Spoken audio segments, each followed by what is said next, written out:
ಶ್ರೀ ಗುರುವೇ ನಮಃ. ಪ್ರಾತಸ್ಮರಣೀಯ ಕ್ಷೇತ್ರಾಧಿಪತಿ ದೇವತೆ ಶಾಪಾನುಗ್ರಹ ಸಮರ್ಥ ಧೀರ ಸನ್ಯಾಸಿ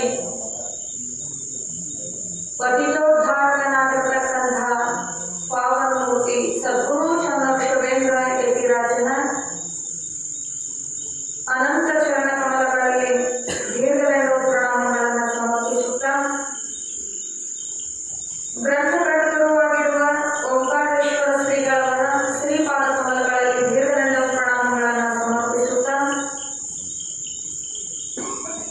ಎನ್ನ ಆರಾಧ್ಯ ದೈವರಾಗಿ ವಿರಾಜಿಸುತ್ತಿರುವ ಶ್ರೀ ಬಾಲಯೋಗಿ ಮಾಣಿಕ್ಯ ಶಿವೇಂದ್ರ ಉಪಾಧ್ಯವರ ಶ್ರೀ ಚರಣ ಕಮಲಗಳಿಗೂ ಭಕ್ತಿಪೂರ್ವಕ ನಮಸ್ಕಾರಗಳನ್ನು ಸಮರ್ಪಿಸುತ್ತಾ ಪುಣ್ಯಕ್ಷೇತ್ರ ಕೈಲಾಸವೇ ಎಂದೆನಿಸಿಕೊಳ್ಳುವ ಬಾವಿಹಾಳ ಗ್ರಾಮದೊಳಗ ಶ್ರಾವಣದ ನಿಮಿತ್ತ ಹಮ್ಮಿಕೊಂಡಿರುವ ಅವತಾರ ಸಿದ್ಧಯೋಗಿ ಸದ್ಗುರು ಚಂದ್ರಶುಭೇಂದ್ರ ಯತಿರಾಜನ ಜೀವನ ಚರಿತ್ರೆಯ ಪುರಾಣದ ಕಥಾಭಾಗ. ಅಂತ ಯಾವ ಶಂಕರನ ಅವತಾರಿ ಭಗವಂತನ ಸ್ಮರಣೆಯನ್ನ ಸದ್ಗುರುವಿನ ಸನ್ನಿಧಾನದಲ್ಲಿ ಬಂದು ಭಕ್ತಿಯಿಂದ ಶ್ರವಣ ಮಾಡಿ ಆ ಗುರುವಿನ ಕೃಪಾ ಕಟಾಕ್ಷಕ್ಕೆ ಪಾತ್ರರಾಗಲು ಸದುದ್ದೇಶಗೊಂಡಿರುವ ನನ್ನ ಎಲ್ಲ ಶರಣರಿಗೂ ತಾಯಂದಿರಿಗೂ ಅನಂತ ಶರಣಾರ್ಥಿಗಳು.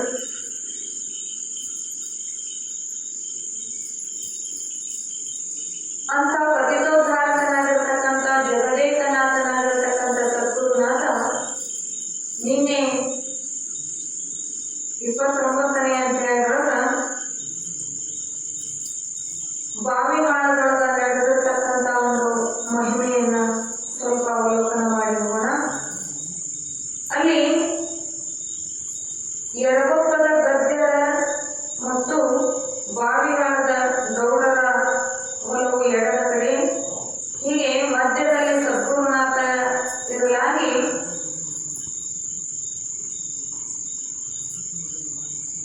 ಆ ಭೂಮಿಯೊಳಗೆ ಭಗವಂತ ಏನ್ ಮಾಡ್ತಾ ಇದ್ರು ಅಂದ್ರೆ ಹಸಿ ಚದರಂಗದ ಕೋರೆಗಳನ್ನ ನೆಡ್ತಾ ಇದ್ರು.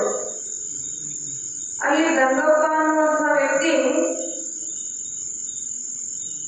ಅಜರಾಮರವಾಗಿ ನಾ ಭೂಮಿ ಮೇಲೆ ಇರಾಗದಂತೇನೇನೋ ಅನ್ನುವಂಥ ವಿಚಾರವನ್ನ ಅಜ್ಞಾನದಿಂದ ಮಾಡಿ, ಯಾಕಂದ್ರೆ ಭೂಮಿ ಮೇಲೆ ನಾವೆಲ್ಲರೂ ಒಂದು ದಿನ ಹೋಗುದೈತಿ.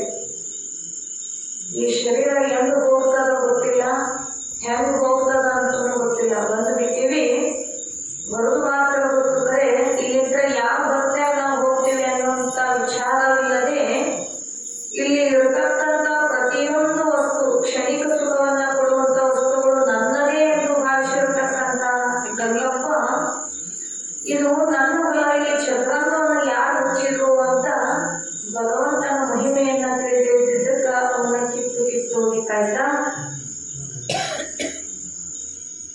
ಇದರ ಜಗತ್ತಿನ ಮೋಹವನ್ನೇ ಬಿಟ್ಟಿರ್ತಕ್ಕಂಥ ಭಗವಂತ ಮೋಹ ಮಾಡಿದ್ರೆ ಏನು ದುಃಖ ಆಗತ್ತೆ ಅನ್ನುವಂಥ ಮರ್ಮವನ್ನ ತಿಳಿಸುವುದಕ್ಕೋಸ್ಕರವಾಗಿ ಆ ಚದುರಂಗ ಸಸಿಯನ್ನ ಇವರು ಕಿತ್ತು ಹೋಗಿತಾ ಇದ್ರು. ಮುಂದೆ ಅದೇ ರೀತಿಯಾಗಿ ಗಂಗಪ್ಪನಿಗೆ ಶಾಪವನ್ನು ನೀಡುವಂತಾರ, ಯಾವ ರೀತಿಯಾಗಿ ನೀನು ಬೇಲಿಯನ್ನ ಕೇಳ್ತೀಯಲ್ಲ ಅದೇ ರೀತಿಯಾಗಿ ನಿನ್ನ ಬೇಲಿ ಕಿತ್ತು ಹೋಗ್ಲಿ ಅಂತ ಮುಂದೆ ಅವನ ದತ್ತಕಮ್ಮ ಭಗವಂತನ ಒಂದು ಶಾಪಕ್ಕೆ ಗುರಿಯಾಗಿ ದುರ್ಮರಣವನ್ನು ಹೊಂದಿದ.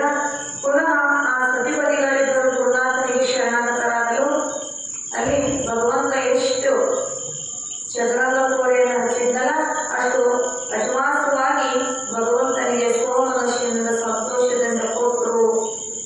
ಗುರುವಿನ ಅರಿಯದಕ್ಕಾಗಿ ಶಾಪಕಗೊಳಬಾರದು. ಯಾವಾಗ ಗುರುವಿನ ಮಹಿಮೆಯನ್ನು ಶಕ್ತಿಯನ್ನ ಪುನಃ ಶರಣಾಗತರಾದಾಗ ಗುರುನಾಥ ಅವರನ್ನ ಉದ್ಧಾರ ಮಾಡಿದರು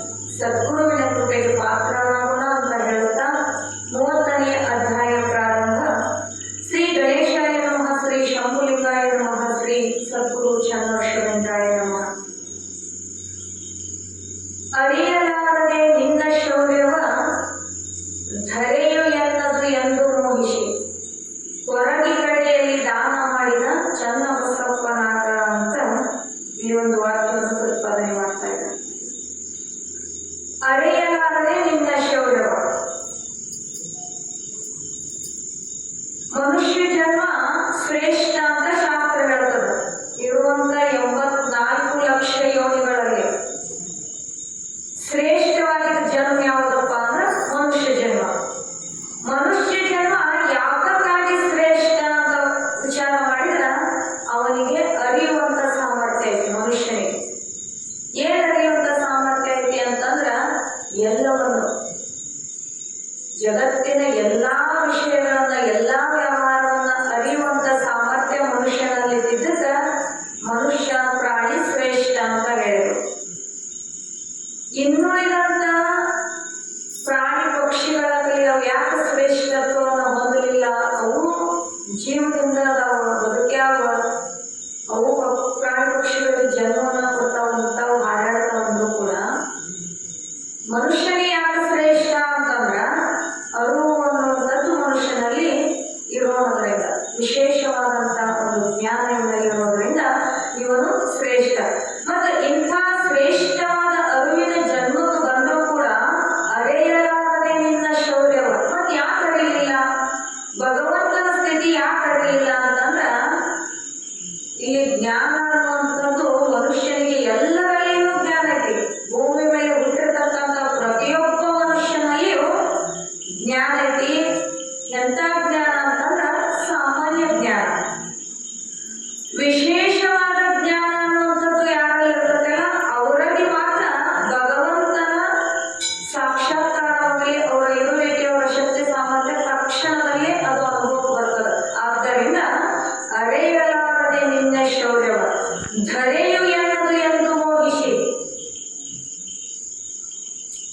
ಎಲ್ಲವನ್ನೂ ಕೊಟ್ಟಿರತಕ್ಕಂಥ ಸೃಷ್ಟಿಕರ್ತ ಭಗವಂತನಿಗೆ ಇಲ್ಲ, ಎಲ್ಲ ನಾನ ಕೊಡ್ತಾನೆ ಅನ್ನುವಂತ ನನ್ನಿಂದಾನೆ ಜಗತ್ತಿನ ಸೃಷ್ಟಿ ಅನ್ನುವಂತ ಭಾವ ಅವನಲ್ಲಿ ಇಲ್ಲದೆ ಇದ್ರೂ ಕೂಡ ಅವ ಕೊಟ್ಟಿದ್ದನ್ನ ಉಂಡು ಹೋಗಾಕ ನಾವು ಬಂದೀವಿ, ಶಾಶ್ವತವಾಗಿ ಇರಾಕ ಬಂದಿಲ್ಲ. ಉಂಡು ಹೋಗಾಕ ಬಂದೇವೆ ಅಂದ್ರೂ ಕೂಡ ನಂದ ಅಂತ ನಾವು ಅದ್ರೊಳಗ ಮೋಹವನ್ನು ಮಾಡಿ ದರೆಯು ಎನ್ನದು ಎಂಬು ಮೋಹಿಸಿ. ನಾನು ಇರತಕ್ಕಂಥ ಎಲ್ಲಾ ಪ್ರದೇಶ ನಂದ ಅಂತೇಳಿ ಆ ಭೂಮಿಯನ್ನ ಮೋಹಿಸಿ ಕೊರಗಿ ಕಡೆಯಲ್ಲಿ ದಾನ ಮಾಡಿದ ಚನ್ನಬಸಪ್ಪ.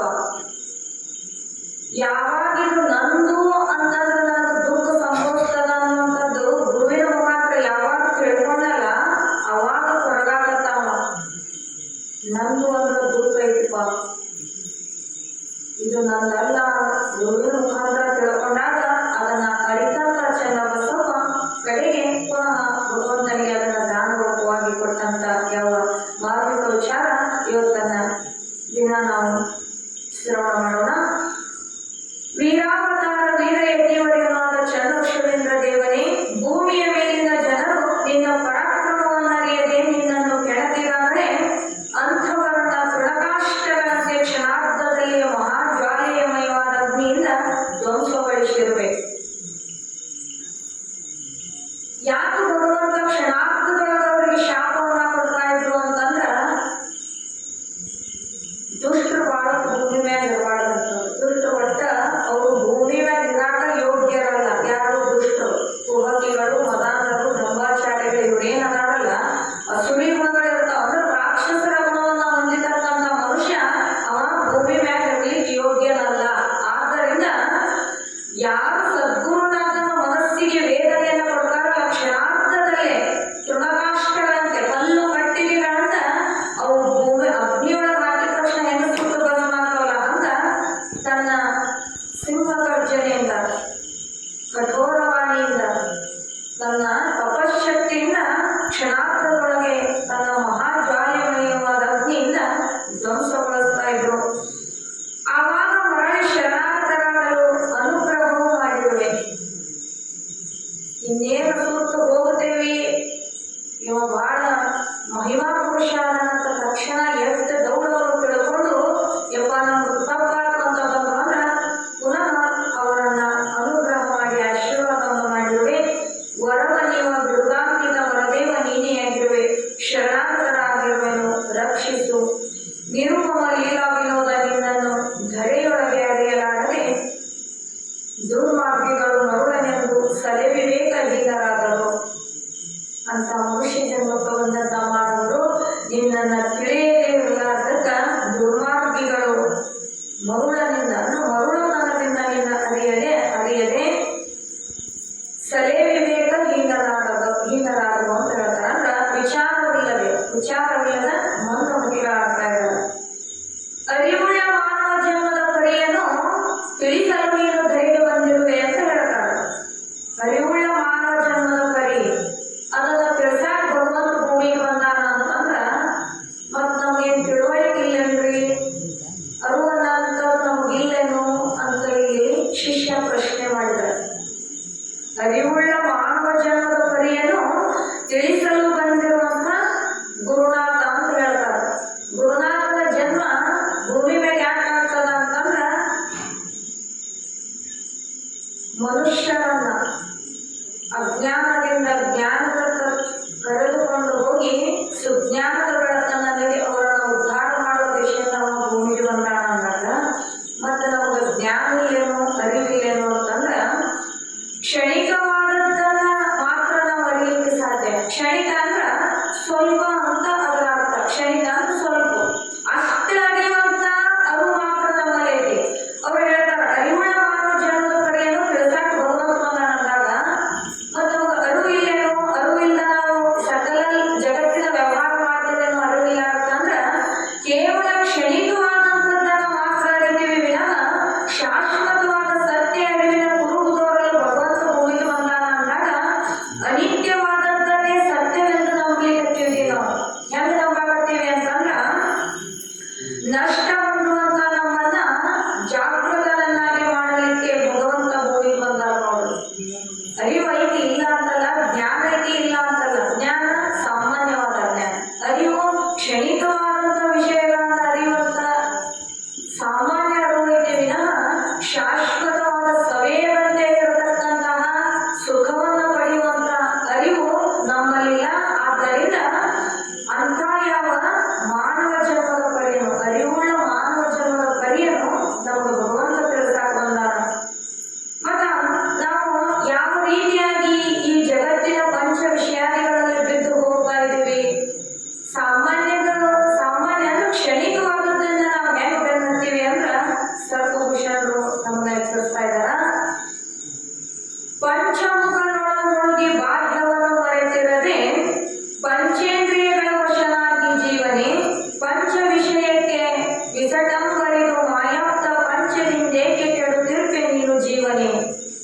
ಇದು ಏನ್ ಎಚ್ಚರಿಸ್ತದೆ? ಯಾವ ರೀತಿಯಾಗಿ ನಾವು ಕ್ಷಣಿಕವಾದದ್ದನ್ನ ಬೆನ್ನತ್ತಿ ನಾವು ಅದರಲ್ಲಿ ಮೋಹಿತರಾಗಿ ನಮ್ಮ ನಿಜವಾದ ಅರಿವನ್ನ ಮರೆತು ಯಾಕೆ ದುಃಖವನ್ನ ಹೊಂದುತ್ತಾ ಇದ್ದೀವಿ ಅಂತಂದ್ರ ಶಬ್ದ ಸ್ಪರ್ಶ ರೂಪ ರಸ ಗಂಧ ಈ ಪಂಚ ವಿಷಯ ಸುಖಗಳಲ್ಲಿ ಮೈಮರೆತು ಪಂಚೇಂದ್ರಿಯಗಳ ಚಾಪಲ್ಯಕ್ಕೀಡಾಗಿ ಪಂಚಮುಖ ಪರಮಾತ್ಮನನ್ನೇ ನಾವು ಮರೆಯಲಿಕ್ಕತ್ತೀವಿ.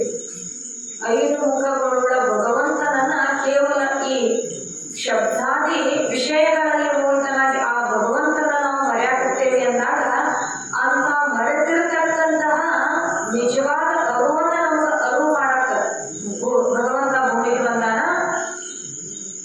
ಭ್ರಮರಗಳು, ಹೂವಿನ ಗಂಧವನ್ನು ಹೀರತಕ್ಕಂಥ ಭ್ರಮರಗಳು ತಮ್ಮ ಮೂಗಿನ ವಾಸನೆಯ ಉದ್ರೇಕದಿಂದಾಗಿ ಆನಂದದಿಂದ ಚಂಪಕ ಪುಷ್ಪದ ಮೇಲೆರಗಿ ವ್ಯರ್ಥ ಪರಿಶ್ರಮ ಪಟ್ಟು ಒದ್ದಾಡಿ ಪ್ರಾಣ ಕಳೆದುಕೊಂಡು ಯಮಲೋಕ ಸೇರಿ ಬಿಡುತ್ತವೆ. ಭ್ರಮರ ಹೂನ್ಯಾಗ ಕುಂತು ಅದ್ರ ಮಕರಂದ ಹೀರಾಕತ್ತು ಅಂತಂದ್ರ ಇದ್ರಾಗ ಸುಖ ಐತಿ ಅಂತೇಳಿ ನನ್ನ ಪ್ರಾಣ ಹೋಗ್ತೈತಿ ಹೊತ್ತು ಮತ್ತೆ ಹೂವು ಅದರಿಂದ ಹೂ ಮತ್ತೆ ಪುನಃ ಅದು ಬಾಡಿ ಮಗ್ಗಾಗ್ಬಿಡ್ತದೆ. ಹೂ ಮುಚ್ಕೊಂತು ಅಂತಂದ್ರೆ ಅದಕ್ಕೆ ಹೋಗಾಕ ದಾರಿಲ್ಲಕ್ಕಾಗಿ ಭ್ರಮರ ಆ ಹೂನ್ಯಾಗ ಕುಂತು ನನ್ನ ಪ್ರಾಣ ಬರ್ತದೆ ಅಂತ ಯಾತಕ್ಕಾಗಿ ಮೋಹ ಮಾಡ್ತಾರೆ? ಕೇವಲ ಆ ಭ್ರಮರ ಅದರೊಳಗಿರ್ತಕ್ಕಂಥ ಸುವಾಸನೆ ಗಂಧವನ್ನ ಹೀರಲಿಕ್ಕೆ ಹೋಗಿ ತನ್ನ ಜೀವವನ್ನ ಹೆಂಗ ಕಳೆದುಕೊಳ್ಳುತ್ತದೋ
ಕೀಟ ಆಗಲಿ, ಭ್ರಮರ ಆಗಲಿ, ಮೀನು ಆಗಲಿ, ಇವೆಲ್ಲ ಜ್ಞಾನ ಇಲ್ಲದ್ವು. ಯಾಕ ವಿಶೇಷವಾದಂತ ಜ್ಞಾನ ಇಲ್ಲದ ಜಡ ಸ್ವರೂಪಗಳು ಬರ್ತಾವ.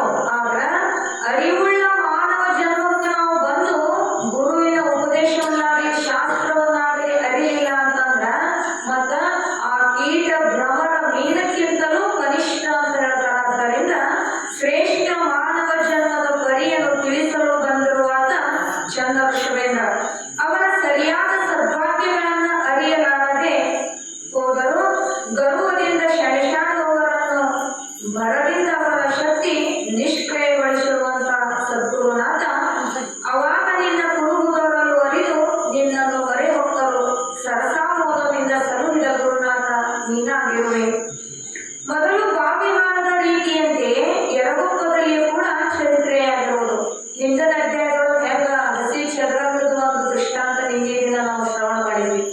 ಅದೇ ರೀತಿ ಇಲ್ಲಿಯಾದರೂ ಕೂಡ ಎರಗೊಪ್ಪದಲ್ಲಿಯೂ ಇದೇ ಚರಿತ್ರೆಯಾಗಿರುವುದು. ಇದನ್ನು ಸಜ್ಜನರು ಆಲಿಸಬೇಕು. ಗದ್ದೆರೆ ಎಂಬ ಹೆಸರಿನ ಈ ಮನೆಯು ಇರುತ್ತದೆ. ಪೂರ್ವ ದಿಕ್ಕಿಗೆ ಮುಖವ ಮಾಡಲು ತೋರುವ ಬಲಗಡೆಯ ಭೂಮಿಯೇ ಅವರದಾಗಿರುವುದು. ಬಾವಿವಾರದ ಗೌಡರ ಜಮೀನದೊಂದಿಗೆ ಇವರ ಹೊಲವಾಗಿರುತ್ತದೆ. ಈ ತಾಣದಲ್ಲಿ ಅವತಾರ ಮೂರ್ತಿ ಚನ್ನಬಸವೇಂದ್ರ ಯೋಗಿಯು ವಾಸವನ್ನ ಮಾಡ್ತಾ ಇದ್ರು. ಈ ಪರ್ಣ ಹುಟ್ಟಿದರದಲ್ಲಿರುವ ಸಮಯದಲ್ಲಿ ಸಕಲ ಸದ್ಭಕ್ತರು ಸದ್ಗುರುನಾಥನಿಗೆ ನಡೆದುಕೊಳ್ತಾ ಇದ್ರು. ಎರಗೊಪ್ಪದಲ್ಲಿ ಗದ್ದೆರೆ ಎಂಬ ಈ ನಾಮದ ಮನೆಯವರು ಚನ್ನಬಸಪ್ಪನೆಂಬ ಪತಿ, ಗಂಗವ್ವ ಅನ್ನುವಂತ ಹೆಂಡತಿ ರೈತಕಿಯನ್ನ ಮಾಡಿಕೊಂಡ ಸಂತೋಷದಿಂದ ಕಾಲ ಕಳೀತಾ ಇದ್ರು. ಸದ್ಗುರುನಾಥನಾದ ಚನ್ನಬಸವೇಂದ್ರ ವಿರತಿ ವೀರೇಂದ್ರನು ಅಲ್ಲಿ ತಮ್ಮ ಕರುಣೆ ಕೊಟ್ಟಿರೋ ಬಳಗ ಅವರು ಕೂಡ ಆನಂದದಿಂದ ವಾಸವನ್ನ ಮಾಡ್ತಾ ಇದ್ರು. ಒಂದು ದಿವಸದಲ್ಲಿ ಏನಾಯ್ತು ಅಂದ್ರ ಗದ್ದೆರ ಹೊಲದೊಳಗ ಕೆಲವೊಂದು ಭೂಮಿಯೊಳಗ ಅಪೂರ್ವ ಪರ್ಣ ಹುಟ್ಟಿರತಕ್ಕಂತ ಆ ಗದ್ದೆರ ಹೊಲದೊಳಗ ಸಣ್ಣ ಮನಸ ಇಚ್ಛೆ ಎಲ್ಲಿ ತಿಳಿತೈತೆ ಅಲ್ಲಿ ಏನ್ ಮಾಡಿದ್ರು ಗುರುನಾಥ ಅಂದ್ರ ಪುನಃ ಅಲ್ಲಿ ಹಸಿ ಚದರಂಗದ ಕೋರೆಯನ್ನ ತಂದು ನೆಟ್ಟು ತಮ್ಮ ಗುಡಿಸಲೊಳಗೆ ಬಂದು ಕುತ್ಕೊಂಡ್ರು. ನಮ್ಮ ಹೊಲದೊಳಗೆ ಯಾರು ಚದರಂಗ ಕೋರೆ ನೆಟ್ಟಿರೋರು ಎಂದು ಶಿಟ್ಟಿನಿಂದಲೇ ಯಾರು ಬಂದು ಬೈಯಾಕತ್ತಾವ. ಯಾರು? ಚನ್ನಬಸಪ್ಪ. ಅದಲ್ಲದೆ ನೆಟ್ಟಿರುವ ಕೋರೆಯನ್ನು ಕಿತ್ತು ಒಗೆದನು ರೊಚ್ಚಿಗೆದ್ದು ಬೈಯುವ ಚನ್ನಬಸಪ್ಪನಿಗೆ ಅಂತ ಇಷ್ಟ ಮಹಾತ್ಮನ ಅವ್ರದ್ದು ಒಂಚೂರು ಶಕ್ತಿಯನ್ನು ಅವರಲ್ಲಿ ಐತಿ.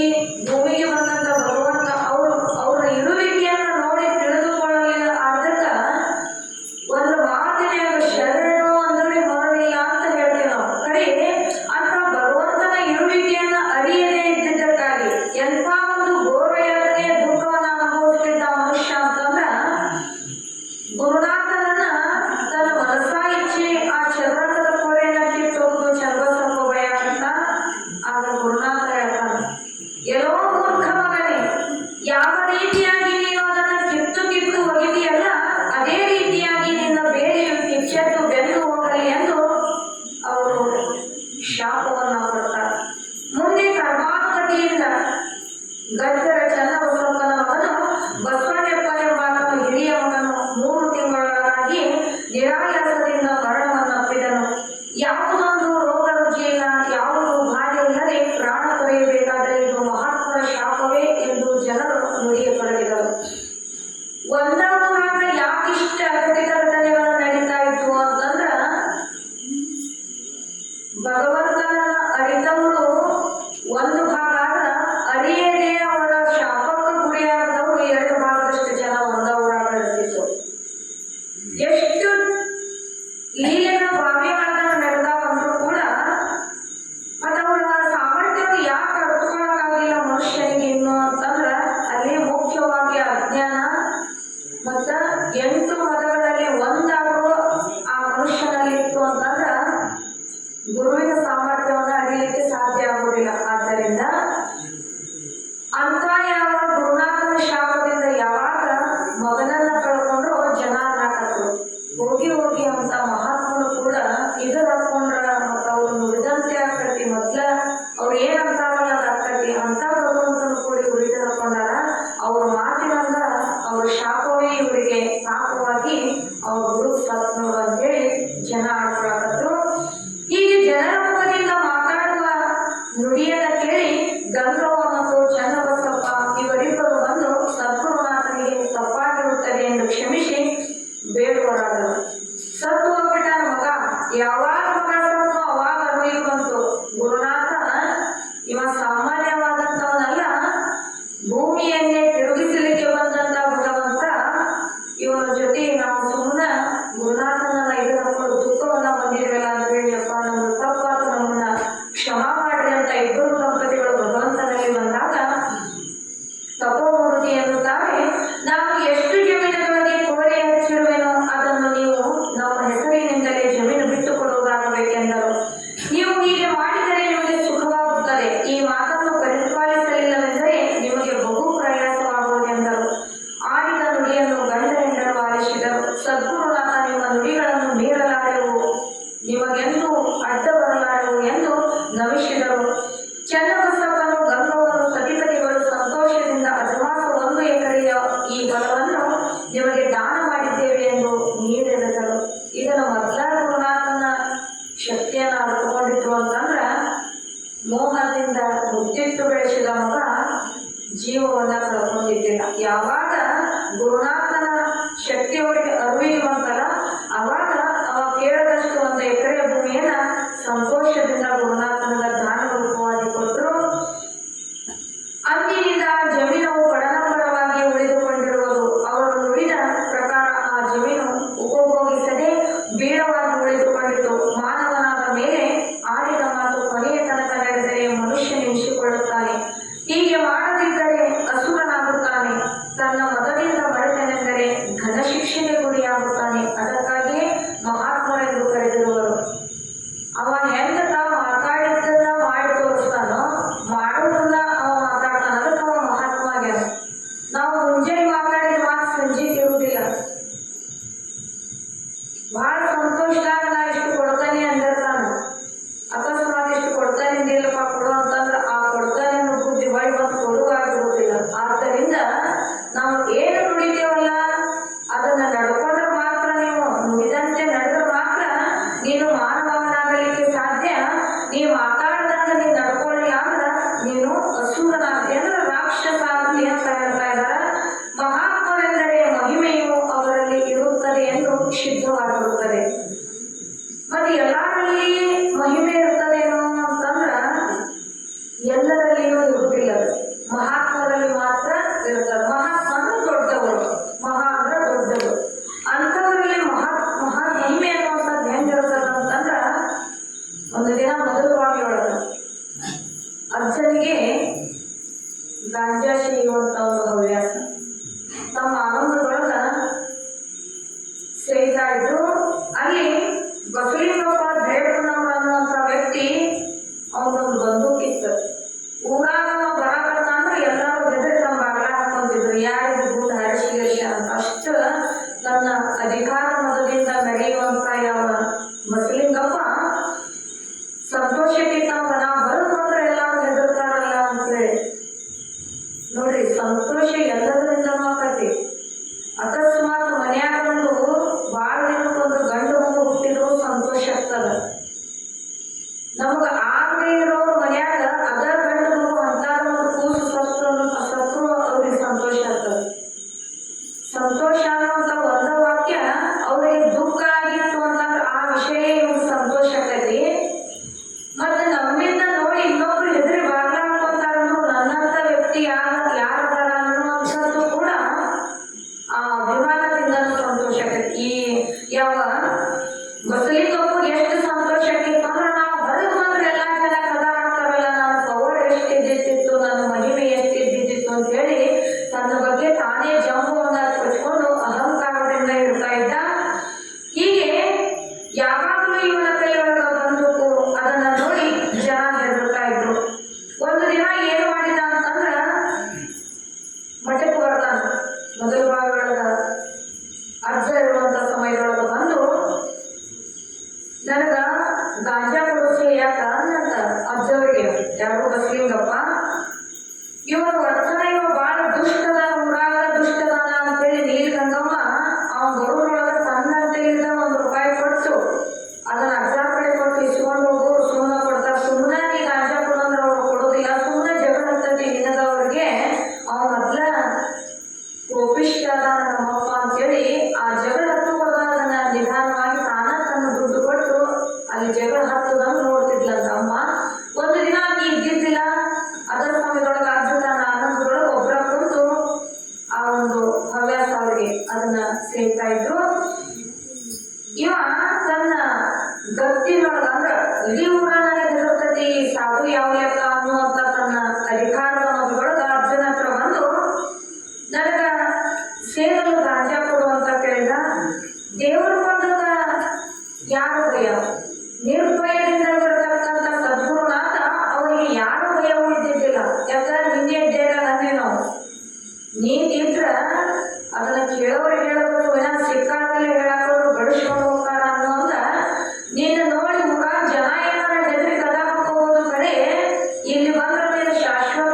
ಬನದಾಗಿನ ಮರ ಬಲಿತ ಮ್ಯಾಗ ಕಡಿತಾರ ಹೋಗ್ಲೆ ಅಂತ ಅಜ್ಜವ್ರಂದ್ರ.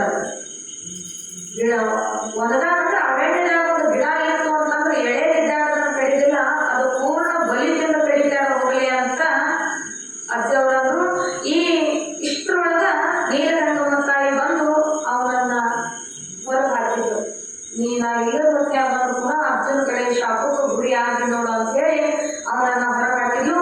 ಹೀಗೆ ಒಂದು ತಿಂಗಳ ಕಳೆದಿದ್ದು ಒಂದು ವಾರದ ಹಿಂದ ನೀಲಗಂಗಮ್ಮ ಮತ್ತು ಅಜ್ಜ ಏನ್ ಮಾಡಿದ್ರು ಅಂದ್ರೆ ಮೊದಲ ಬಾವಿಯಿಂದ ಬಾಗಾಳಕ್ಕೆ ಹೋಗೋರು ಬಾ ಅಂತ ಹೇಳಿ ಅಜ್ಜ ಮತ್ತು ಅಮ್ಮ ಇಬ್ರು ಬಾಗಾಳ ಕಡೆ ಬರ್ತಾ ಇದ್ರು.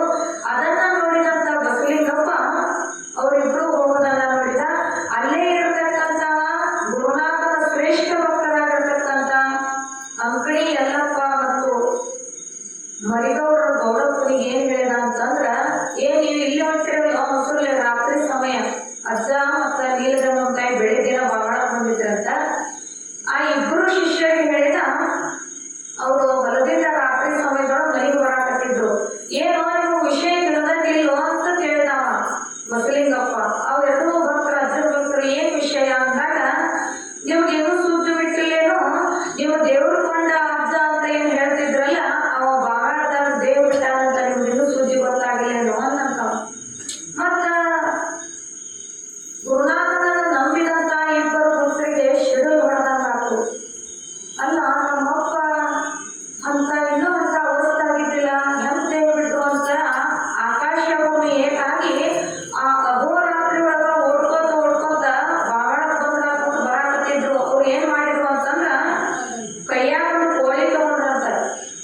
ಅಕಸ್ಮಾತ್ ಅವ್ರ ಮಾತು ನಿಜ ಆಗಿತ್ತು ಅಂತಂದ್ರ, ಸುದ್ದಿ ಸುಳ್ಳಾಗಿದ್ರ ಈ ಕೋಳಿ ಮರಿ ಕೊಯ್ಯನು ಮತ್ತ ಅಜ್ಜ ಬದುಕಿದ್ದ ಅಂತಂದ್ರ ಇದನ್ನ ಕೊಯ್ಯನು. ಅಕಸ್ಮಾತ್ ಅಜ್ಜ ಇದ್ದಿದ್ದಿಲ್ಲ ಅಂದ್ರ ಇದನ್ನ ಕೈ ಬಿಡನು, ಇದ್ರ ಮ್ಯಾಗ ಒಂದು ಸಾವು ಹೋಗ್ಲಿ ಅಂತೇಳಿ ಕೈಯಾಗ ಒಂದು ದೊಡ್ಡ ಒಂದು ಕೋಳಿ ಹಿಡ್ಕೊಂಡು ಬಾಳ ಕೋಳಿ ಬಂದ್ರು. ಅವ್ರು ಯಾರು ಇಬ್ರು ಭಕ್ತರು ರಾತ್ರಿ ಸರ್ವಜ್ಞಾಗ ಇದ್ದ ಬಾವಿ ಒಳಗಡೆ ಸದ್ಗುರುನಾಥ ಶಿಷ್ಯರ ಮನೆ ಆನಂದದಿಂದ ಶಾಸ್ತ್ರವನ್ನ ಹೇಳಕತ್ತಿದ್ರು.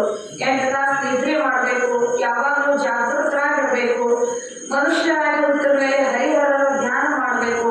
ಆದರ್ಶ ಅನ್ನುವಂಥದ್ದು ಮನುಷ್ಯಾಗ ಭೂಮಿಗಿಂತ ಬಾಳ, ಜ್ಞಾನ ಅನ್ನುವಂಥದ್ದು ಆಕಾಶಕ್ಕಿಂತ ದೊಡ್ಡದೈತಿ ಬಾ ಅಂದಾಗ ನೀವು ಮನುಷ್ಯರಾದಂಥವ್ರು ಶ್ರೇಷ್ಠವಾದ ಜ್ಞಾನವನ್ನು ಪಡ್ಕೋಬೇಕು ಅಂತ ಹೇಳಿ ಹಿಂಗ ಶಿಷ್ಯರಿಗೆ ಬೋಧನೆಯನ್ನ ಮಾಡ್ತಾ ಇದ್ರು. ಈ ಇಬ್ಬರು ಭಕ್ತರು ದಮ್ ಹತ್ತಿ ಓಡ್ ಬಂದ್ರಂತ ಅಜ್ಜವ್ರ ಸ್ಥಳಕ್ಕ. ಯಾರು ಇಷ್ಟ್ಯಾಕ ದಮ್ ಹತ್ತಿ ಇಷ್ಟ ಹಸುರ್ಲಿ ಬರಾಕತ್ತೀರಿ, ಅದು ಆರಾಮದಿಲ್ಲ, ಏನು ವಿಷಯ ಅಂತ ಕೇಳಿದ್ರು ಅಜ್ಜವರು.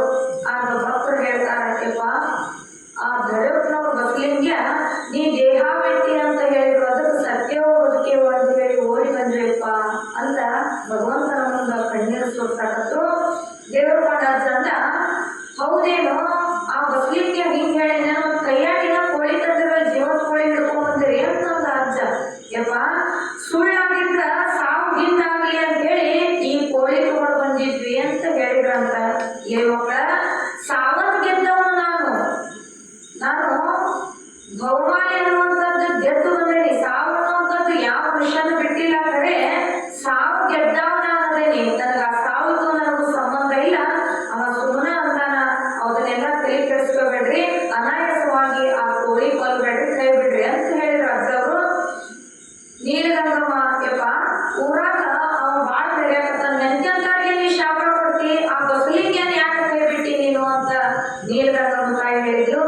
ಆಗ ದೇವ್ರ ಕೊಂಡಂತ ನೋಡುವ, ಊರದವ್ರು ಊರಾಗಿರಂಗಿಲ್ಲ ನೋಡ್ರಿ. ಅಜ್ಜನ ಮಾತು ಎಷ್ಟು ಇದು ಅಂತಂದ್ರ, ಯಾರು ತಮ್ಮ ಸಂಪತ್ತಿನಿಂದ ಬಾಳ ಉಳಿದಿರ್ತಾರಲ್ಲ ಅವ್ರು ಊರಾಗಿರಂಗಿಲ್ಲ, ಮೆರೆದವ್ರೆಲ್ಲ ಮನ್ಯಾಗಿರಂಗಿಲ್ಲ. ಬಿಡು, ಬಾಳ ವಿಚಾರ ಮಾಡ್ಬೇಡ ಅಂತಾರ. ಮತ್ತವ ಊರಾಗೂ ಮೆರೆದಿದ್ದ ಮನ್ಯಾಗ ಮೆರೆದಿದ್ದ, ಮತ್ತವ ಆಯುಷ್ಯ ತುಂಬಿ ಬಂದತಿ ಅನ್ನುವಂತ ಲೆಕ್ಕದೊಳಗ ಗುರುನಾಥ ಅಂತ ಯಾವ ಗೂಢಾರ್ಥದ ವಾಕ್ಯಗಳನ್ನ ಹೇಳಿದ್ರು. ಎಲ್ಲರ ಮೇಲೆ ಬಾಳ ಬೇಗ ನಿನ್ನ ಮಾತು ಪರಿಣಾಮ ಬೀಳ್ತಾವ, ಇವ್ನ ಯಾಕೆ ಸುಮ್ಮನೆ ಬಿಟ್ಟಿಪ್ಪ ಅಂತ ಶಿಷ್ಯರ ಕೇಳಿದ್ರು. ಆಗ ದೇವ್ರ ಕೊಂಡಂದ, ಬನದಾಗ ಬೆಳೆದ ಮರ ಬಲಿತ ಮೇಲೆ ಕಡಿಬೇಕು, ಅದಕ್ಕೆ ಬಿಟ್ಟಿದ್ನಿ. ಎಳೆದಿತ್ತು ಅಂತ ಇಷ್ಟು ದಿನ ಬಿಟ್ಟಿದ್ದೆ, ಈಗ ಬಲದ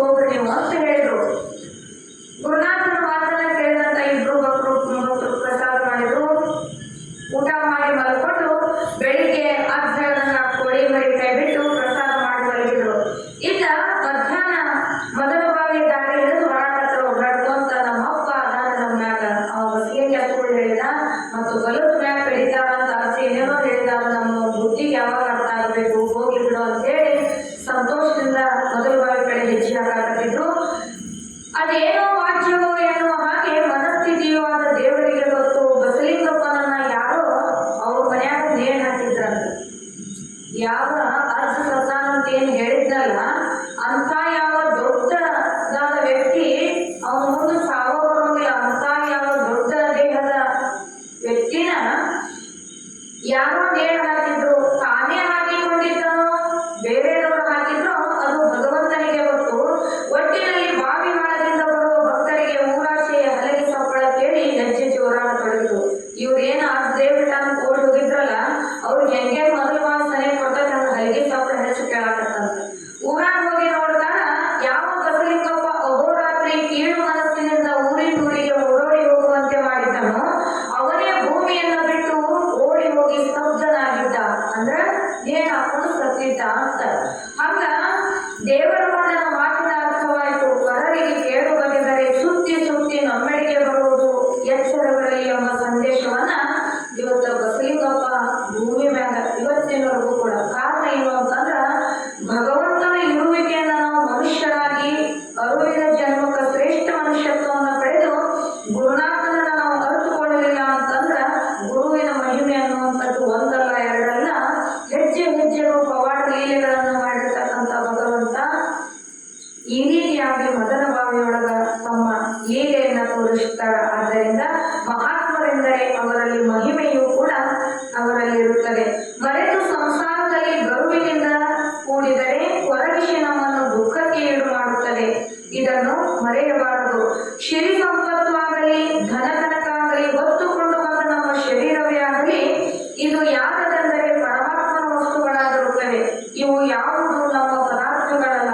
ಏಕೆಂದರೆ ಭೂಮಿಯ ಮೇಲೆ ನಾವು ಉಪಭೋಗಿಸ ಬಂದ ಜೀವಿಗಳಾಗಿರುತ್ತೇವೆ. ಹೇಗೆ ಗಿಡದಲ್ಲಿ ಮಾಗಿರುವ ಹಣ್ಣು ಸವೆದು ಆ ಪಕ್ಷಿಗಳು ಹಾರಿ ಹೋಗುತ್ತವೆಯೋ ಹಾಗೆಯೇ ನಾವು ಕೂಡ ಹೊನ್ನು ಮಣ್ಣು ಹೆಣ್ಣುಗಳಾದ ಈ ವಸ್ತುಗಳು ಈ ಭೂಮಿಯ ಗಿಡವಾಗಿರುತ್ತವೆ. ಅವುಗಳನ್ನು ಉಪಭೋಗಿಸುವ ಬಂದ ಮಾನವ ಪಕ್ಷಿಗಳಾಗಿರುತ್ತವೆ.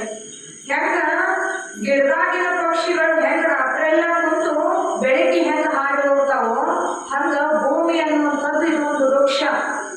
ನಾವೆಲ್ಲ ಅದರೊಳಗ ಬಂದು ಇದ್ದು ಹೋಗಾಕ ಬಂದಂತ ಮಾನವ ಪಕ್ಷಿಗಳು ಹೆಂಗಿರ್ಬೇಕು ಅಂತಂದ್ರ ಅಲ್ಲಿ ಶ್ರೇಷ್ಠವಾದಂತ ಪರಿಪಕ್ವವಾದಂತ ಹಣ್ಣನ್ನು ತಿಂದು ನಾವು ಹಾಡಿ ಹೋದ್ರ ಚಲೋ. ಮತ್ತು ಬಡ್ಡಿ ಕುಕ್ಕಿನ ಹರಿಮ್ಯಾಗ ಕುಕ್ಕಿನ ಇನ್ನೊಬ್ರು ಕುಂತಾಗ ಮ್ಯಾಗ ಅಲ್ಲಿ ಹೊಲಸು ಮಾಡಿದೆ ಅಂತ ಇನ್ನೊಬ್ಬರ ಕಡೆ ಬೆರಳು ಮಾಡಿ ತೋರಿಸ್ಕೊಳ್ಳುವಂತ ಪಾಪ ಕೆಲಸಗಳನ್ನ ಮಾಡಿದ್ವಿ ಅಂತಂದ್ರ ಅಲ್ಲಿ ಪುನಃ ಮತ್ತು ಭಗವಂತ ನಮ್ಮನ್ನ ಸುತ್ತಲಿಕ್ಕೆ ಕಳಿಸ್ತಾನ ಅಂದಾಗ ಇಲ್ಲಿ ಹೊನ್ನು ಮಣ್ಣು ಹೆಣ್ಣುಗಳಾದ ಈ ವಸ್ತುಗಳ ಹಿಂದೆ ಬಿಟ್ಟು ಯಥಾರ್ಥವಾದಂತ ಈ ಜ್ಞಾನವನ್ನ ಮರೆತು ವ್ಯರ್ಥವಾಗಿ ನಾವು ಕಾಲಹರಣವನ್ನು ಮಾಡಿದ್ವಿ ಅಂತಂದ್ರ ಮನುಷ್ಯ ಜನ್ಮ ಸಾರ್ಥಕ ಆಗುವುದಿಲ್ಲ ಅಂತ ಹೇಳ್ತಾರೆ. ಇಲ್ಲಿ ಹಿಡಿಯಬೇಡ, ಬಿಡಬೇಡ, ಕೆಡಬೇಡ ಅಂತ 3 ವಾಕ್ಯಗಳನ್ನ ಇಲ್ಲಿ ಹೇಳ್ತಾ ಇದ್ದಾರೆ. ಮನುಷ್ಯನಾದಂತವ ಎಂದೂ ಹಿಡಿಬಾರ್ದಂತ. ಏನ್ ಹಿಡಿಬಾರ್ದು ಮತ್ತೆ ಏನ್ ಹಿಡಿಬಾರ್ದ್ರಿ ಅಂತ ವಿಚಾರ ಮಾಡಿದ್ರ ಹೊನ್ನು ಮಣ್ಣು ಹೆಣ್ಣು ಈ ಪ್ರಶ್ನೆಗೆ ಉತ್ತರ ಹಿಡಿಬೇಡ, ಎಂದೂ ಬಿಡಬೇಡ, ಹಿಡಿದ ಮ್ಯಾಗ ಕೆಡಬೇಡ 3 ಅಕ್ಷರನ ಹೇಳ್ತಾರ. ಬಂಗಾರವನ್ನ ನಾವು ಹಿಡಿದ್ವಿ ಅಂತಂದ್ರ ಅದು ನಮ್ಗೆ ಎಷ್ಟು ಸುಖ ಕೊಡ್ತದೆ ಅಂದ್ರೆ ಆಗಿನ ಮಟ್ಟಿಗೆ ಅಷ್ಟ ಸುಖ ಕೊಡ್ತದೆ. ಹೊನ್ನು ಅನ್ನುವಂಥದ್ದು ಹಿಡಿಬೇಡ. ಅಕಸ್ಮಾತ್ ಅದನ್ನ ನಾವು ಹಾಕೊಂಡ್ವಿ ಅಂದ್ರೂ ಮನಸ್ಸಿಗೆ ನೆಮ್ಮದಿ ಇರೋದಿಲ್ಲ. ಮನೆಯಾಗ ತೆಗೆದಿಟ್ಟು ಬಂದೇವೆ ಅಂದ್ರೂ ಯಾರ ಕದ್ದಾಡೋ ಭಯ, ಯಾರ ಅದ್ರ ಬಗ್ಗೆ ಕೊಲೆ ಮಾಡ್ತಾರ ಅನ್ನುವಂಥ ಭಯ. ಆದ್ದರಿಂದ ಆ ಬಂಗಾರ ಅನ್ನುವಂಥ ಹೊನ್ನನ್ನ ನೀನು ಹಿಡಿಯಬೇಡ. ಮತ್ತೆ ಎರಡನೇದು ಮಣ್ಣು, ಅದನ್ನ ಎಂದೂ ಬಿಡಬೇಡ ಅಂತ ಹೇಳ್ತಾರೆ. ಮಣ್ಣು ಯಾಕೆ ಬಿಡಬಾರ್ದು ಅಂತಂದ್ರ ನಾವು ಎಷ್ಟು ಧರ್ಮದಿಂದ ನಿಯತ್ತಿನಿಂದ ದುಡಿತೀವಲ್ಲ ಅಷ್ಟು ಫಲ ನಮ್ಗೆ ಭೂಮಿ ತಾಯಿ ಕೊಡ್ತಾಳ ಅಂತಂದಾಗ ಇದನ್ನ ಎಂದೂ ನೀನು ಬಿಡಾಕ ಹೋಗ್ಬೇಡ. ಯಾಕ ಬಿಟ್ರ ಜೀವನದ ಉಪಾಯ ಅದನ್ನ ಜೀವನವನ್ನು ಸಾಗಿಸ್ಲಿಕ್ಕೆ ಕಷ್ಟ ಆಗ್ತದ. ಅದರೊಳಗೆ ನೀನು ನಿಯತ್ತಿನಿಂದ ದುಡಿದಿದ್ದ ಅಂದ್ರ ನಿನಗ ಬೇಕು ಬೇಡಿಕೆಗಳನ್ನ ಎಲ್ಲಾದ್ರೂ ಕೊಡ್ತತಿ ಅಂದಾಗ ಅಂಥ ಯಾವ ಶ್ರೇಷ್ಠವಾದ ಮಣ್ಣು ಅನ್ನುವಂಥದ್ದನ್ನ ನೀನು ಎಂದಿಗೂ ಬಿಡಬೇಡ.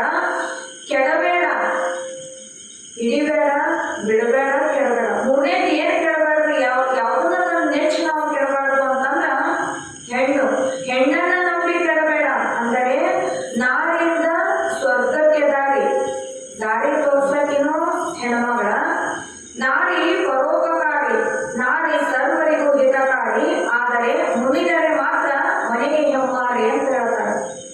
ಎಲ್ಲರೂ ನಾರಿ, ಹೆಣ್ಣು ದೇವಿ ಸ್ವರೂಪ, ಜಗದಂಬೆ ಸ್ವರೂಪ, ಭೂಮಿ, ಗಂಗೆ ಎಲ್ಲವೂ ಹೆಣ್ಣಿನ ಸ್ವರೂಪ ಅಂದ್ರೂ ಕೂಡ ಮುನಿದರೆ ಮಾತ್ರ ಆಕೆ ಮನೆಗೆ ಹೆಮ್ಮಾರೆ. ಮನೆಗೆ ಹೆಮ್ಮಾರೆ ಆದಂಥವ್ರು ಯಾರು? ಹೆಣ್ಣು ಪಾರ್ವತವು ಇದ್ಲು. ಆಕಿ ಹೆಮ್ಮಾರೆಯನ್ನ ರಾಕ್ಷಸಿ ಸ್ವರೂಪದ ಹೆಣ್ಣು ಮಗಳಾದ್ಲು. ಅಂಥವರನ್ನ ನಂಬಿ ನೀನು ಕೆಡಬೇಡ ಅಂತ ಹೇಳ್ತಾರೆ. ಆದ್ದರಿಂದ ಮನುಷ್ಯನಾದಂಥವ ಈ ಮೂರು ವಸ್ತುಗಳನ್ನ, ಅದರಿಂದ ತಿಳಿಯತಕ್ಕಂಥ ಈ ಮೂರು ವಾಕ್ಯಗಳನ್ನ ಜೀವನದೊಳಗೆ ಅಳವಡಿಸಿಕೊಂಡ ಅಂತಂದ್ರೆ ಅವ ಮಾನವನಾಗಿ ಹುಟ್ಟಿ ಬಂದಿದ್ದು ಮಾನವ ಜನ್ಮ ಅನ್ನುವಂಥದ್ದು ಸಾರ್ಥಕ ಆಗ್ತದ. ಆದ್ದರಿಂದ ಮಣ್ಣು ಹೆಣ್ಣುಗಳಾದ ಈ ವಸ್ತುಗಳು ಭೂಮಿಯ ಗಿಡವಾಗಿರುತ್ತದೆ. ಅವುಗಳನ್ನು ಉಪಭೋಗಿಸುವ ಮಾನವ ಪಕ್ಷಿಗಳು ನಾವಾಗಿರ್ತೇವೆ ಅಂದಾಗ ಇದನ್ನ ಅರಿತುಕೊಂಡು ನಡೆಯುವವನೇ ಮಾನವನು. ಇದನ್ನು ಅರಿಯದವನು ಆಗುತ್ತಾನೆ. ದಾನವನಾದರೆ ಹಾನಿಯಾಗಿರುತ್ತದೆ. ಹಿಂದಿನ ಪುರಾಣಗಳು, ಶಾಸ್ತ್ರಗಳು ನಮ್ಮನ್ನು ನಾವು ತಿದ್ದಿಕೊಳ್ಳಲು ಕನ್ನಡಿಯಾಗಿ ಮಾರ್ಗದರ್ಶನವಾಗಿರುತ್ತವೆ. ನಮ್ಮ ತಪ್ಪು, ನಾವು ಎಷ್ಟೆಲ್ಲ ತಪ್ಪು ಮಾಡಿದ್ರೆ ನಮ್ಮ ತಪ್ಪಿನ ಅದು ನಮ್ಗೆ ಆಗುದಿಲ್ಲ. ಅದನ್ನ ಹಿಂಗ ತಪ್ಪು ಮಾಡಿ ಅಂತ ಇನ್ನೊಬ್ಬರು ಹೇಳಿದಾಗ ಅದು ನಮಗೆ ತಿಳಿತದೆ. ಇಡೀ ನಮ್ಮ ಮೈಯನ್ನ ನಾವು ಸರ್ವಾಂಗವನ್ನು ನೋಡ್ಕೋಬೋದಾದ್ರೆ ನಮ್ಮ ಮುಖವನ್ನು ನೋಡ್ಕೊಳ್ಳಲಿಕ್ಕೆ ಕನ್ನಡಿನ ಹೆಂಗ ಬೇಕು ಅಂತ ಈ ಗ್ರಂಥಗಳು, ಹಿಂದಿನ ಮಹಾತ್ಮರ ಗ್ರಂಥಗಳು ನಮ್ಮ ತಪ್ಪು ನಾವು ತಿದ್ಕೊಳ್ಳಿಕ್ಕೆ, ಮನುಷ್ಯರಾಗಿ ಹುಟ್ಟಿ ಬಂದು ನಾವು ಏನು ಮಾಡಾಕತ್ತೀವಿ, ಏನು ಮಾಡಬೇಕು, ಮುಂದೆ ಎಲ್ಲಿ ಹೋಗ್ತೇವೆ ಅನ್ನುವಂಥ ಮಾರ್ಗವನ್ನು ತಿಳಿಸಲಿಕ್ಕೆ ಇವು ಕೈಗನ್ನಡಿಗಳಾಗಿ ಮಾರ್ಗದರ್ಶನವಾಗಿರುತ್ತವೆ. ಅದರಂತೆ ತಿಳಿದು ನಡೆದರೆ ಕೊನೆತನಕ ಸುಖಿಯಾಗುತ್ತಾನೆ. ಇಂಥ ಸಮರ್ಥನಾದ ಸದ್ಗುರು ಚಂದ್ರ ಶಿವೇಂದ್ರ ಯೋಗಿಗಳ ನಾಮವನ್ನು ಮತ್ತು ಅವರ ಮಹಿಮಾರೂಪ ಚರಿತ್ರೆಯನ್ನು ಯಾರು ದಿನಾಲು ಪಠಿಸುವರೋ ಅಂಥವರಿಗೆ ಬಂದ ಕಷ್ಟಗಳು ನಾಶವಾಗುತ್ತವೆ. ಇದು ಸತ್ಯವಾದ ಮಾತಾಗಿರುತ್ತದೆ. ಯಾರು ನಡೆಸುವರೋ ಅವರಿಗೆ ಆಯು, ಆರೋಗ್ಯ, ಸಂಪದಾದಿಗಳು ಹೊಂದುತ್ತಾರ ಅಂತ ಹೇಳ್ತಾರೆ. ಅಂತ ಯಾವ ಭಗವಂತನ ನಾಮಸ್ಮರಣೆಯನ್ನ ಪ್ರತಿನಿತ್ಯ ಶ್ರದ್ಧಾಭಕ್ತಿಯಿಂದ ಯಾರು ಸ್ಮರಿಸ್ತಾರಲ್ಲ ಅವರಿಗೆ ಬಂದ ಕಷ್ಟಗಳು ದೂರ ಆಗ್ತಾವು ಎಂಬಲ್ಲಿಗೆ ಇದು ಮಾತ್ರ ಸಂಶಯವಿಲ್ಲ ಅಂತ ಹೇಳ್ತಾರೆ. ಅಂತ ಯಾವ ಸದ್ಗುರುನಾಥನ 30ನೇ ಅಧ್ಯಾಯದೊಳಗ ಅಂತ ಯಾವ ಧರೆಯೇ ನಂದು ಅಂತ ಧರೆಯ ಮೇಲೆ ಮೋಹವನ್ನ ಮಾಡಿರ್ತಕ್ಕಂಥ ಚನ್ನಬಸಪ್ಪ ತನ್ನ ಹೊಟ್ಟೆಯಿಂದ ಹುಟ್ಟಿರ್ತಕ್ಕಂಥ ಮಗನನ್ನ ಕಳ್ಕೊಂಡ. ಪುನಃ ಗುರುನಾಥನ ಸ್ಥಿತಿ, ಶಕ್ತಿ, ಸಾಮರ್ಥ್ಯ ತಗೊಂಡು ಶರಣಾಗತನಾದಾಗ ಅಲ್ಲಿ ಗುರುನಾಥನ ಆಶೀರ್ವಾದವನ್ನು ಪಡೆದು ಧನ್ಯತ್ವವನ್ನು ಹೊಂದಿದ ಎಂಬಲ್ಲಿಗೆ 30ನೇ ಅಧ್ಯಾಯಕ್ಕೆ ಸಂಪೂರ್ಣ ಮಂಗಲವಸ್ತು. 31ನೇ ಅಧ್ಯಾಯ ಪ್ರಾರಂಭ. ಶ್ರೀ ಗಣೇಶಾಯ ನಮಃ, ಶ್ರೀ ಶಂಭುಲಿಂಗಾಯ ನಮಃ, ಶ್ರೀ ಚಂದ್ರ ಶಿವೇಂದ್ರಾಯ ನಮಃ. ನರರ ಸಂಸ್ಕೃತಿ ಧರೆಯ ಭೋಗವು ನಿರುತಯ್ಯಂತ ಭ್ರಮಿಸಿ ಜಗದಳು ಅರಿಯಲಾರದೆ ಕುರುಬರ ವಂಶಲ್ಲಾಡಿದಿರುವುದು. ನರ ಅಂದ್ರ ಮನುಷ್ಯ. ಈ ಧರೆಯಲ್ಲಿರತಕ್ಕಂಥ ಭೋಗಗಳ ಶಾಶ್ವತ, ಅವ ಸುಖ ಕೊಡ್ತಾವು ಅಂತ ತಿಳ್ಕೊಂಡು ಜಗದೊಳಗೆ ಅರಿಯಲಾರದೆ, ಭಗವಂತನ ಶಕ್ತಿ ಸಾಮರ್ಥ್ಯವನ್ನ ತಿಳ್ಕೊಳ್ಳಲಾರದ ಕುರುಬರ ವಂಶ ಅನ್ನುವಂಥದ್ದು ನಶಿಸಿ ಹೋಗೈತಿ ಅಂತ ಹೇಳ್ತಾರೆ. ಅದು ಎಲ್ಲಿ ಅಂತಂದ್ರ, ಹೇ ಸದ್ಗುರುನಾಥ, ನೀನು ಈ ಸೃಷ್ಟಿಯಲ್ಲಿ ಅನಂತ ಭೋಗಗಳನ್ನು ಉತ್ಪತ್ತಿ ಮಾಡಿರುವೆ. ಮತ್ತ ಅವುಗಳನ್ನ ಯಾಕೆ ಮೋಹ ಮಾಡಬೇಡ್ರಿ ಅಂತೀವಿ. ಮತ್ತು ದೇವ್ರು ಯಾಕೆ ಅವನು ಸೃಷ್ಟಿ ಮಾಡಿದ ಅಂತಂದ್ರ ಅನ್ನವನ್ನ ಕೊಟ್ಟಾನ. ಎಷ್ಟು ಕೊಟ್ಟಾನ? ಒಂದು ಗೇಣ್ ಹೊಟ್ಟೆ ತುಂಬ್ಸಾಕ ಅನ್ನ ಎಷ್ಟು ಬೇಕು ನಮ್ಗೆ, ಅಷ್ಟೇ ತುಂಬ್ಕೋಬೇಕು. ಮತ್ ನಾವು ಅದಕ್ಕಿಂತ ಹೆಚ್ಚಿಗೆ ಆಶೆ ಪಡಕತ್ವಿ ಅಂತಂದ್ರ ಅದು ಮೋಹ ಅಂತ ಅನಿಸ್ಕೊಂತತಿ. ಮತ್ತೆ ಇರಲಿಕ್ಕೆ ಜಾಗ ಎಷ್ಟು ಬೇಕು? ನೀವೊಂದು ಕೋಟಿಗೆ ಮನೆ ಕಟ್ಟಿಸಿದ್ರು ನೀವು ಅನ್ಕೊಳ್ಳೋಕೆ ಜಾಗ ಎಷ್ಟು ಬೇಕು? ನೀನು ಹುಗಿಯಾಕ ಜಾಗ ಎಷ್ಟು? ಇಷ್ಟ ನಾವು ವಿಚಾರ ಮಾಡೋದು ಸಹಜವಾಗಿ ಪ್ರಶ್ನೆ ಬರ್ತದೆ. ಮತ್ತ ಅವನ್ನ ನಾವು ಮೋಹಿಸ್ಬಾರ್ದಂದ್ರೆ ದೇವರು ಕೊಡಬಾರ್ದಾಗಿತ್ತು ಅಂದ್ರೆ ಅವು ಇಲ್ಲಿಂದ ನೀವು ಬದುಕುದಿಲ್ಲ. ಉಣ್ಣು ಎಷ್ಟು ಬದುಕು ಕೊಡ್ಬೇಕು, ಉಣ್ಣಾಕಾಗೆ ಬದುಕಬೇಡ. ಬದುಕಾಕ ಏಟ್ ಬೇಕು? ಒಂದು ಕಪ್ ಚಾಯ್ 2 ತಾಸು ಜಗತ್ತದೆ ಅಂದ್ರ ಮತ್ತು ಬದುಕಾಕ ಏಟ್ ಬೇಕು? ನೀವು ಉಣ್ಣೋದಕ್ಕಾಗಿ ಬದುಕಿದೆ ಅಂತಂದ್ರೆ ಅದು ಮೋಹ ಅನ್ನಿಸ್ಕೊಂತಾರಪ್ಪ. ಆದ್ದರಿಂದ ಈ ಸೃಷ್ಟಿಯಲ್ಲಿ ಅನಂತ ಭೋಗಗಳನ್ನು ಉತ್ಪತ್ತಿ ಮಾಡಿದವನು ಅವನ್ನ ಹೆಂಗ್ ಉಪಭೋಗಿಸಬೇಕು ಅನ್ನುವಂತ ಯಥಾರ್ಥವಾದ ಜ್ಞಾನ ಪುನಃ ಅವ ತಿಳಿಸಾಕ ಬಂದಾನ ಅಂದಾಗ ನೀನು ರಚಿಸಿದ ವಿಷಯಗಳು ನಿಜವಾಗಿ ಸತ್ಯವೇನೋ ಅನ್ನುವ ಹಾಗೆ ಪರಿಣಮಿಸುತ್ತವೆ. ಅಯಥಾರ್ಥವಿದ್ದರೂ ಯಥಾರ್ಥವೇನೋ ಎಂದು ಬಣ್ಣಿಸುವಂತೆ ಮಾಡಿರುವೆ. ಇದು ಯಾರಿಗೂ ತಿಳಿಯದ ಮಾಟವಾಗಿದೆ. ಅದಕ್ಕಾಗಿ ಅರಿಯಲು ಶಕ್ಯವಾದ ಕಾರಣ ಇದನ್ನ ಮಾಯೆ ಅಂತ ಕರೀತಾರೆ ನೋಡಿ. ಎಲ್ಲ ತಿಳಿತೈತೆ ನಮಗ. ಹೌದಪ್ಪ, ನಾವು ಹುಡ್ಯಾಕ ಎಷ್ಟು ಜಾಗ ಬೇಕು, ಇಷ್ಟು ಜಾಗದಾಗ ನಮ್ಗೆ ಹುಗಿತಾರ, ನಾವು ಕುಂದ್ರಾಕ ಎಷ್ಟು ಬೇಕು, ಇಷ್ಟ ಬೇಕಂತ ತಿಳಿದ್ರು ಕೂಡ ಯಾಕೆ ನಮ್ಮ ಕಣ್ಣ ಮ್ಯಾಗ ಪುನಃ ಪುನಃ ಯಾವುದೋ ರೀತಿಯಿಂದ ನಮ್ಮನ್ನ ಮಾಯಾ ಸ್ವರೂಪಕ್ಕೆ ಅದು ಎಳ್ಕೊಂತತಿ ಅಂತಂದ್ರ ಇದು ಮಾಯೆ. ಯಾವುದು ಮಾಯೆ? ಇಲ್ಲಿ ಸರ್ವಜ್ಞಕಾರ ಹೇಳ್ತಾನ, ಜನಿತಕ್ಕೆ ತಾಯಿಯಾಗಿ ಹೆತ್ತಳು ಮಾಯೆ. ತಾಯಿ ಸ್ವರೂಪದಾಗ ಬಂದು ಅಲ್ಲಿ ಮೋಹವನ್ನ ಮಾಡ್ತಾಳ. ಮೋಹಕ್ಕೆ ಮಗಳಾಗಿ ಹುಟ್ಟಿದಳು ಮಾಯೆ. ಮಗಳು ಹುಟ್ಟುತ್ತಾಳ, ಅದು ಮೋಹ ಬುದ್ಧಿಯಿಂದ. ಕೂಟಕ್ಕೆ ಸ್ತ್ರೀಯಾಗಿ ಕೂಡಿದಳು ಮಾಯೆ. ಇದಾವ ಕಡೆಯಲ್ಲಿ ಕಾಡಿತ್ತು ಮಾಯೆ. ಈ ಮಾಯೆಯ ಕಳೆಬೇಡಿ ಎನ್ನವಳಲ್ಲ, ನೀವೇ ಬಲ್ಲಿರಿ ಕೂಡಲ ಸಂಗಮ ದೇವ. ಇವು ಎಲ್ಲ ಯಾಕೆ ಮಾಯಾ ಸ್ವರೂಪದೊಳಗೆ ನಮ್ಮನ್ನ ಕಾಡ್ತಾವು ಅಂತಂದಾಗ, ಆ ಕಾಡುವಂತ ಕಾಟವನ್ನು ಬಿಡುಗಡೆ ಮಾಡಲಿಕ್ಕೆ ಭಗವಂತ ಹುಟ್ಟಿ ಬಂದ. ಕೊಟ್ಟವನು ಅವನ ಉಪಭೋಗಿಸ್ರಿ, ಸಂತೋಷ ಪಡ್ರಿ ಅಂತೇಳಿ ಎಲ್ಲಾ ಜಗತ್ತನ್ನ ಸೃಷ್ಟಿ ಮಾಡುವಂತವನು ಅವನ ಮಾಡಿ ಪುನಃ ಆದಾಗ ಎಷ್ಟು ಇರ್ಬೇಕು ಅಷ್ಟೇ. ಕುಂಬಾರೊಳಗ ನೋಡ್ರಿ, ಹುದಲಾಗ ಇರ್ತತಿ, ಹುದಲಾಗ ಮನೆ ಮಾಡ್ತತಿ ಅಂದ್ರು ಇಷ್ಟು ಹುದಲ್ ಹತ್ತದಂಗ ಇರ್ತತಿ ಅಂದಾಗ ಮನುಷ್ಯ ಆದಂತ ಸಂಸಾರದಾಗ ಕುಂಬಾರೊಳಗ ಇರ್ಬೇಕು ಅಂತ ಶಾಸ್ತ್ರ ಹೇಳ್ತಾರೆ. ಆದ್ದರಿಂದ ಇದೆಲ್ಲಕ್ಕೂ ಕಾರಣ ಏನು ಅಂದ್ರೆ ಮಾಯೆ ಅಂತ ಕರೆದಿದ್ದಾರ. ಈ ಭೂಮಿಯ ಮೇಲೆ ತೋರಿ ಇಡುವ ವಸ್ತುಗಳೆಂದು ಅರಿತವರೆಗೂ ಮನ ಮಾಡಿರುವೆಯಲ್ಲ, ಇದೆಂತಹ ನಿನ್ನ ಕೌತುಕವಾಗಿದೆ. ಅದರಿಂದ ನೀನು ನಿರ್ಮಾಯನಾದ ಚಂದ್ರವೃಷಭೇಂದ್ರ ನಿನಗೆ ಶರಣು. ಯಾವ ಬಾವಿ ಮನದೊಳಗೆ ಕುರುಬರ ಮನೆತನವನ್ನು ಅದು ಹಿಂದಿನ ಕಾಲದೊಳಗೆ ಬಹು ಸಂಪತ್ತಿನಿಂದ ನಡೆಯುವುದಾಗಿತ್ತು. ಹೀಗಿದ್ದರೂ ದಾನವಾಗಲಿ ದಯವಾಗಲಿ ಇಲ್ಲದಿದ್ದರೆ ಅದರಿಂದ ನಿಷ್ಪ್ರಯೋಜನ ಅಂತ ಹೇಳ್ತಾರೆ. ಇದ ಬಾವಿ ಒಳಗೊಳಗ ಕುರುಬರ ಮನೆಯಾಗಿತ್ತಂತ, ಬಹಳ ದೊಡ್ಡದು ಸಂಪತ್ತಿನಿಂದ ಮೆರೆತಕ್ಕಂಥ ಕುರುಬರ ವಂಶ. ಅಂತ ದೊಡ್ಡ ಮನೆತನ ಇದ್ರು ಕೂಡ ಅವ್ರ ಮನೆಯವರಿಗೆ ದಾನ ಧರ್ಮ ಅನ್ನುವಂಥದ್ದು ಗೊತ್ತಾ ಇದ್ದಿದ್ದಿಲ್ಲ. ಹೀಗಿದ್ರೆ ಅದು ನಿಷ್ಪ್ರಯೋಜನ ಅಂತ ಹೇಳ್ತಾರೆ. ಮನೆ ಬಹಳ ದೊಡ್ಡದು ಕಟ್ಸಪ್ಪ, ಹೋಗಿ ಒಂದ್ಸಲ ನೀರು ಕೊಡ್ರಿ ಅಂತಂದ್ರ ಒಂದ್ಸಲ ನೀರು ಕೊಡ್ಲಿಲ್ಲ ಅಂದ್ರೆ ಎಷ್ಟು ದೊಡ್ಡದಾದ್ರೇನೋ ಅದು ಖರ್ಚು ಮಾಡ್ತಿರೋದೇನು. ಧರ್ಮಗೌಡ ಅಂತ ಹೆಸರು ಇಟ್ಕೊಂಡಿರ್ತಾನ. ಏನ್ ಅವ್ರ ಹೆಸರು? ಧರ್ಮಗೌಡ ಅಂತ ಹೇಳ್ತಾನೆ. ಧರ್ಮದ ಅರ್ಥನ ಗೊತ್ತಿಲ್ಲ ಅಂದ್ರ ಹೆಸರಿಗೂ ಅವ ನಡೆದುಕೊಳ್ಳುವಂತ ವೃತ್ತಿಗೂ ಅದಕ್ಕೆ ಸಂಬಂಧ ಇರೋದಿಲ್ಲ. ಏನ್ರಿ ನಿಮ್ಮ ಹೆಸರಂದ್ರೆ ದಾನಮ್ಮ ಅಂತಾಳಕ್ಕೆ. ಯಾರು ಭಿಕ್ಷಕರು ಅಂದ್ರ ಅವ್ರಿಗೆ ಕೈ ಎತ್ತಿ ನೀಡು ಬುದ್ಧಿಗಿಲ್ಲ ಅಂದ್ರ ದಾನಮ್ಮ ಯಾರೇನೋ ಪಾಣಮ್ಮ ಏನು. ಹಂಗ ಮನಿ ಭಾಳ ದೊಡ್ಡದಿತ್ತು, ಕುರುಬರ ವಂಶದವ್ರ ಮನಿ ಭಾಳ ದೊಡ್ಡದಿತ್ತು. ಕರೆ ದಾನ ಧರ್ಮವಾಗಲಿ ಅವರ ಮನೆಯಲ್ಲಿರಲಿಲ್ಲ. ದಾನವಿಲ್ಲದ ಮನೆ ದೊಡ್ಡದಾದರೇನು, ಶ್ವಾನನ ಮನೆಯೊಳಗೆ ಹಾಲಿದ್ದರೆ. ನಾಯಿ ಹಾಲು ತಗೊಂಡು ಅವನಿಗೆ ಅಭಿಷೇಕ ಮಾಡೋದಂದ್ರ ಸಾಧ್ಯ ಆಗ್ತದೆ? ಅದು ಹೆಂಗ ನಿಷ್ಪ್ರಯೋಜನನೋ ಹಂಗ ಮನಿ ಭಾಳ ಮನಿ ಮ್ಯಾಲ ಮನಿ ಕಟ್ಸ್ಯಾನ ದಾನ ಅನ್ನುವಂಥದ್ದು ಬುದ್ಧಿ ಇರ್ಲಿಲ್ಲ ಅಂದ್ರೆ ಅದು ಎಷ್ಟು ದೊಡ್ಡದಾದ್ರೂ ನಿಷ್ಪ್ರಯೋಜನ. ಹೇಗೆಂದರೆ ಉಣ್ಣೆ ಕೆಚ್ಚಲೊಳಿದ್ದು ಉಣ್ಣನೆ ನೊರೆ ಹಾಲು, ಹಾಗೆ ಆಕಳ ಕೆಚ್ಚಲಲ್ಲಿಯೇ ಉಣ್ಣೆ ವಾಸವಾಗಿರುವುದು. ಆಕಳ ನೊರೆ ಹಾಲಿನ ಸವಿಯೋ ಅದು ಎಂದಿಗೂ ತಿಳಿಯಲಾರದು. ಅದರಂತೆ ಮಾನವನ ಕೂಡ ಸಂಪತ್ತು ದೇವರು ನೀಡಿದಾಗ ನಿನಗೆ ಕೊಡಬೇಕು ಅನ್ನುವಂಥ ದಯಾ ನಿನಗೆ ಬರಲಿಲ್ಲ ಅಂದ್ರೆ ಆ ಐಶ್ವರ್ಯವು ವಿಪತ್ತಿನೊಳಗೆ ಎಡೆ ಮಾಡುವುದು.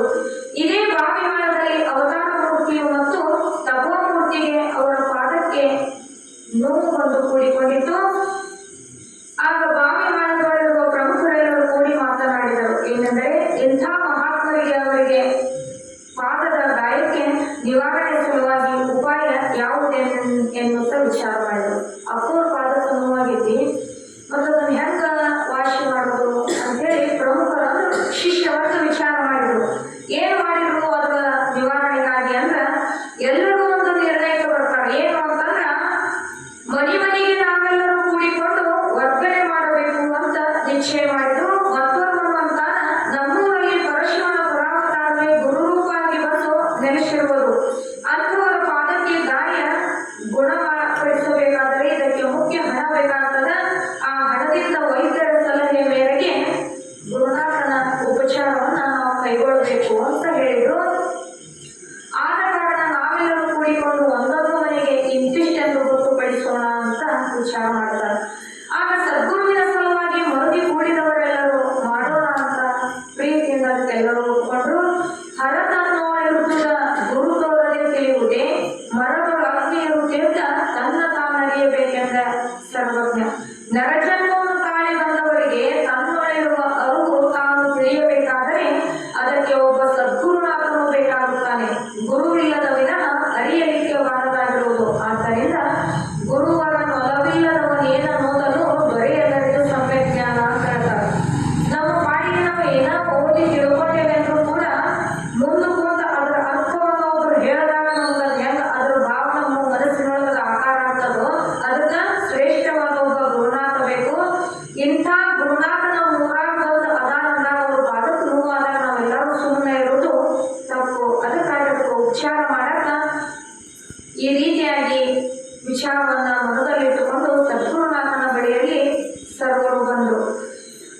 ಯಪ್ಪ, ಈ ಗಾಯನ ಸಲುವಾಗಿ ಮನೆ ಮನೆಗೆ ಹೊರಗಡೆ ಹೋಗ್ತೇವೆ ಅಂತಂದ್ರ ಅದಕ್ಕೆ ಒಪ್ಪುವುದಿಲ್ಲ. ಯಾಕಂದ್ರ ಅವು ₹1 ಕೈಯಿಂದ ಮುಟ್ಟದಂತ ಮಹಾತ್ಮ ಅಲ್ಲ.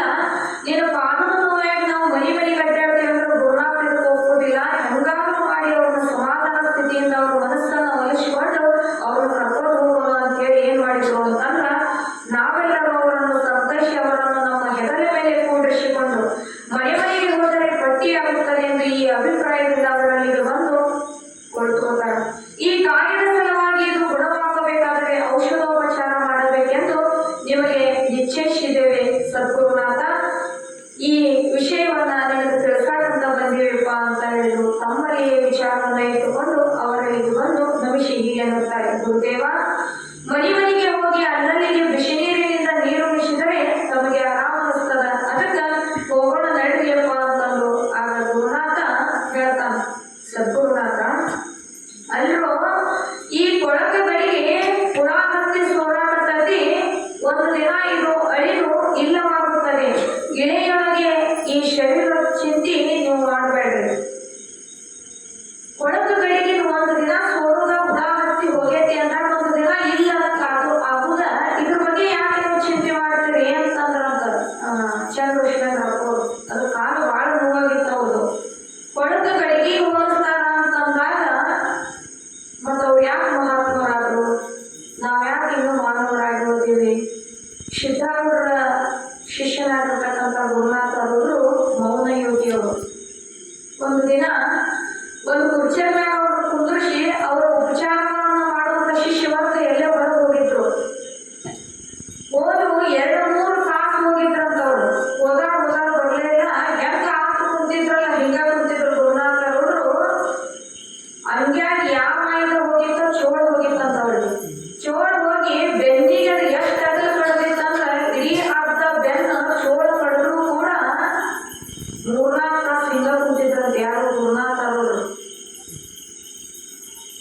ಅವ್ರು ಕುಂತಿದ್ರು.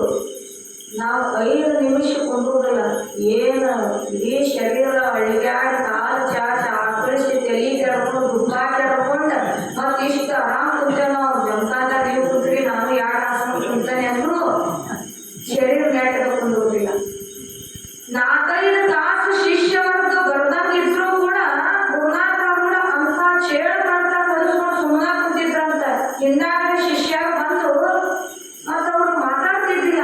ಮೌನ ಯೋಗಿಯವ ಎಬಸ್ಕೊಂಡು ಹೋಗುವಾಗ ದುಗ್ರಾಗಿನ ಚೋಳು ಕೆಳಗೆ ಬಿತ್ತಂತ ಅಂಗಿ ಕಳೆದು ನೋಡಿದ್ರ 2 ಅಂಗೈಯಷ್ಟಾಗಲ್ಲ ಕಳೆದು ದುಬ್ಬೆಲ್ಲ ಚಂಪಾಗಿತ್ತಂತ. ಅವ್ರೇನ ಅದರಿಂದ ಅದ್ರ ಬಾಧೆನ ಅವ್ರು ಅನುಭವಿಸ್ಲಿಲ್ಲ. ಅವ್ರ ತಿಳ್ಕೊಂಡು ನೋಡಿ ನಿಜವಾಗ್ಲೂ ಜೀವನ ಮುಕ್ತನ ಸ್ಥಿತಿ ಇವಂದ ಐತಿ ಅಂತೇಳಿ ಎಲ್ಲಾ ಶಿಷ್ಯರು ಮರಗಿದ್ರಂತ. ಹೆಂಗ ಕಳ್ಕೊಂಡಿದ್ದಾನಪ್ಪ. ಮತ್ ನಾವು ಸೊಳ್ಳಿ ಬಾಳ ಕುಂಡ್ರಾಕಂದ್ರೆ ನಾವು ಸುಮ್ಮನೆ ಕುಂತಿರ್ತೀವಿ. 10 ಲಕ್ಷ ಪುರಾಣ ಕೇಳ್ತಿರ್ತೀವಿ, ನಾವು ಪುರಾಣ ಹೇಳ್ತಿರ್ತೀವಿ. ಮತ್ ಮನುಷ್ಯರಾಗಿ ನಾವು ಅದಕ್ಕ ಇಲ್ಲಿ ಯಾಕೆ ಚಿಂತೆ ಮಾಡ್ತಿರೋದು? ಒಳಗ ಗಡಿಗೆ ಐತಿ. ಒಂದು ದಿನ ಅದು ಒಳಗೆ ಹೋದ ಸೋರುವಂತ ಗಡಿಗೆ ಯಾಕೆ ವಿಚಾರ ಮಾಡ್ತೀರಿ? ಹೋಗ್ಲಿ ಬಿಡು ಅಂತ ಗುರುನಾಥ ಹೇಳಿದ. ಆದರೂ ಕೂಡಿದ ಜನಸಂಪಳವು ಅನ್ನುತ್ತಾರೆ. ಇದ್ದಲ್ಲಿ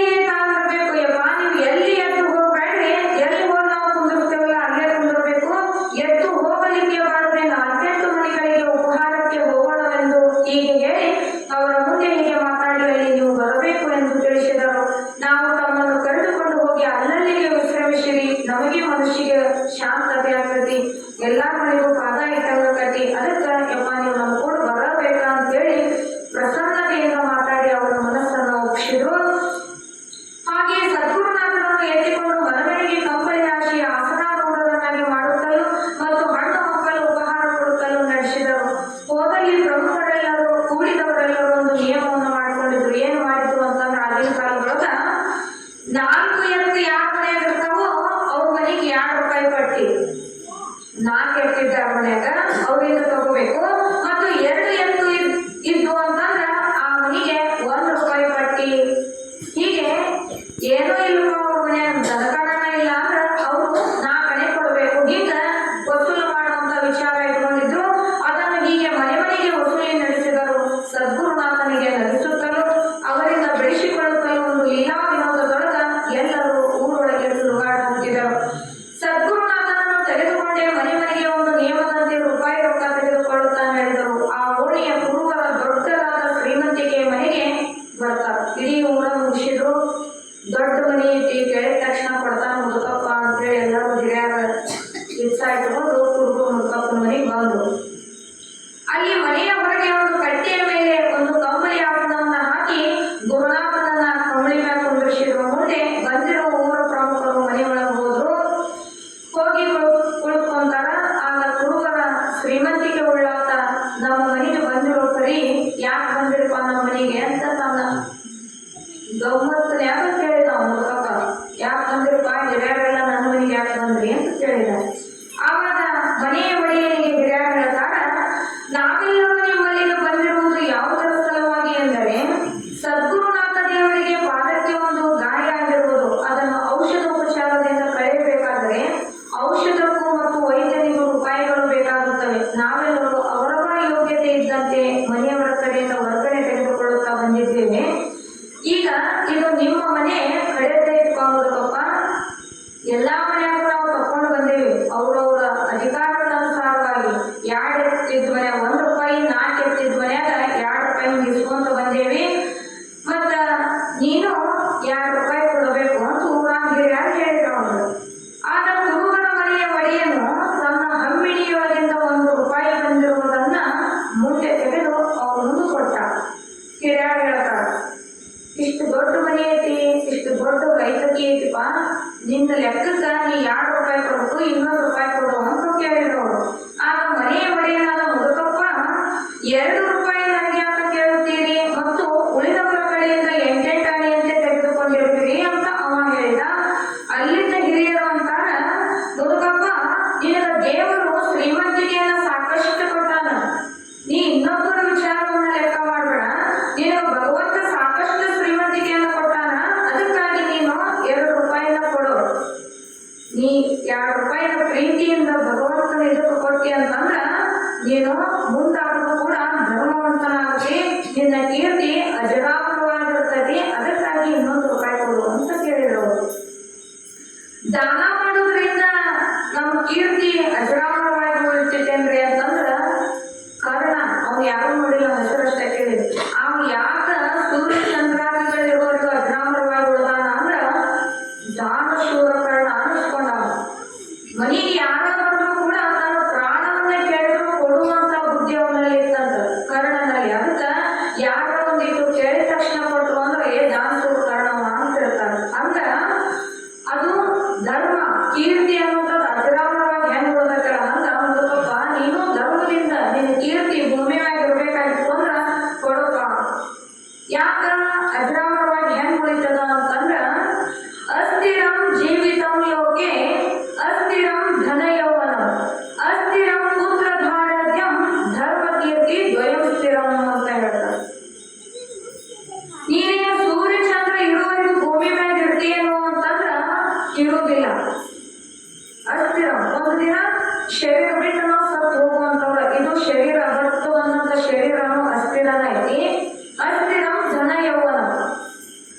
ಸಾಕಷ್ಟು ನೀ ಗಳಿಸಿ ಅಂದ್ರೂ ಕೂಡ, ಧನದ ಸಂಪತ್ತನ್ನ ಗಳಿಸಿ ಅಂದ್ರೂ ಕೂಡ ಆ ಧನವೂ ಕೂಡ ನೀನು ಸತ್ತು ಹೋದಾಗ ಅದು ನೀನು ಕೂಡ ಬರುವುದಿಲ್ಲ. ನಾ ಯೌವನಾವಸ್ಥೆಯೊಳಗೆ ಹಿಂಗ ಇರ್ತಾನೆ ಅಂದ್ರೆ ಆ ಯೌವನ ಕೂಡ ಸ್ಥಿರವಾಗಿರುವುದಿಲ್ಲ. ಬಾಲಕ ಯೌವನ ಮುಕ್ಕು ಮರಣ ಅದು ಕೂಡ ಅಸ್ಥಿರವಾಗಿ ಐತಪ್ಪ.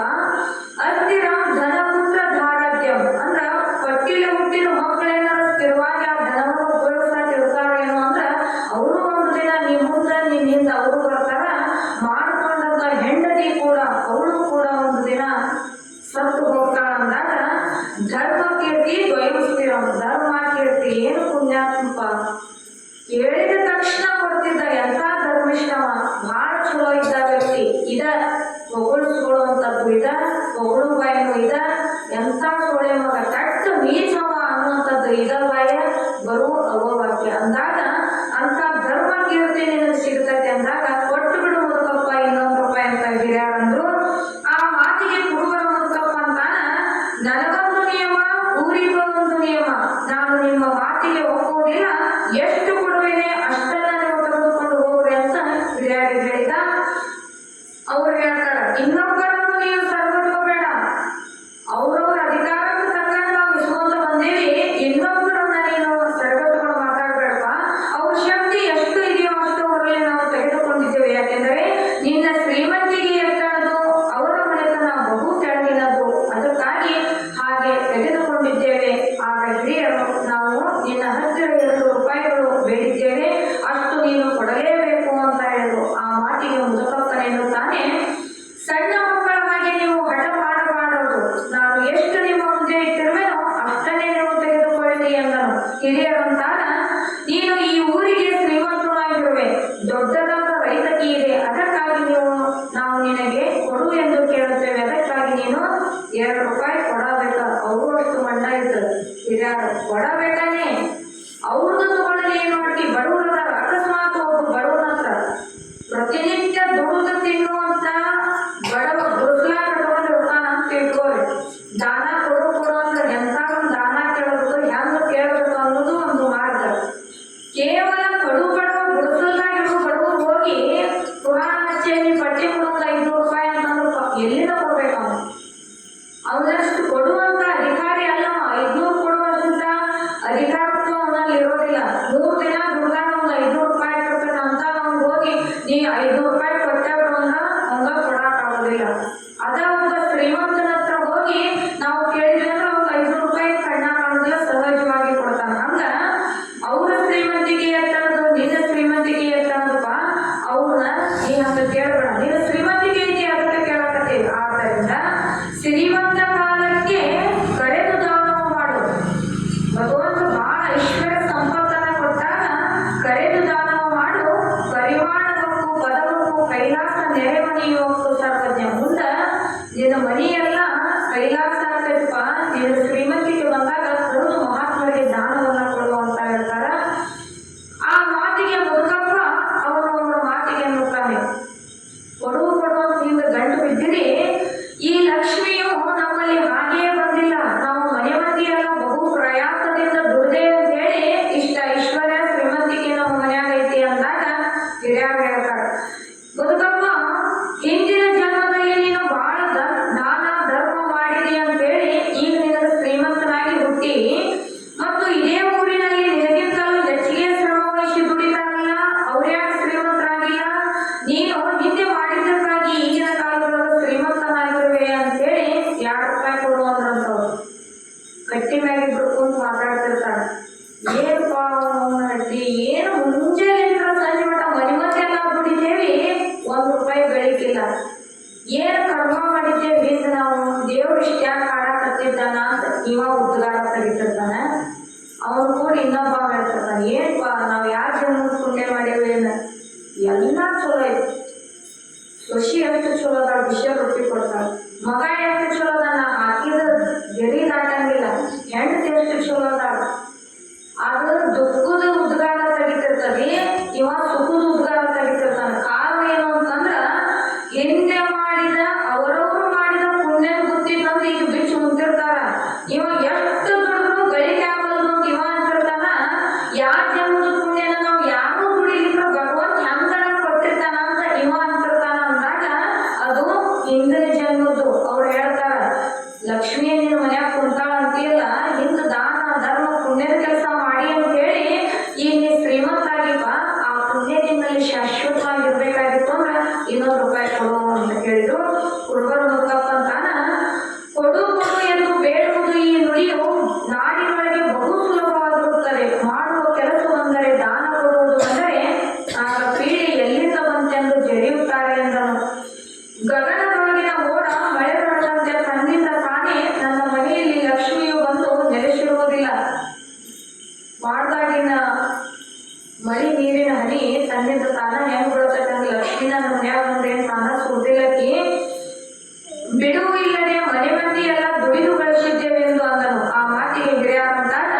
ನೀನೆನ್ನುವ ಮಾತುಗಳು ಸತ್ಯವಾಗಿರುತ್ತವೆ. ನೀವು ಬಹು ತಪ ಮಾಡಿದ್ದಕ್ಕಾಗಿಯೇ ಲಕ್ಷ್ಮಿಯು ನಿಮ್ಮಲ್ಲಿ ಬಂದು ನೆಲೆಸಿದ್ದಾಳೆ. ನೀನು ಈಗ ಕೃಪಣತನ ಮಾಡಿ ಕುಪಿತತನ ಬಂತೆಂದರೆ ಲಕ್ಷ್ಮಿಯು ಚಪಲತನದಿಂದ ಬಿಟ್ಟು ಓಡುತ್ತಾಳೆ. ಎಲ್ಲಿ ಧರ್ಮವಿದೆಯೋ ಅಲ್ಲಿ ಲಕ್ಷ್ಮಿ ಇರುವಳು, ಎಲ್ಲಿ ಧರ್ಮವು ಅಳಿಯಿತೋ ಅಲ್ಲಿ ಲಕ್ಷ್ಮಿಯು ಉಳಿಯದೆ ಹೋಗುವಳು.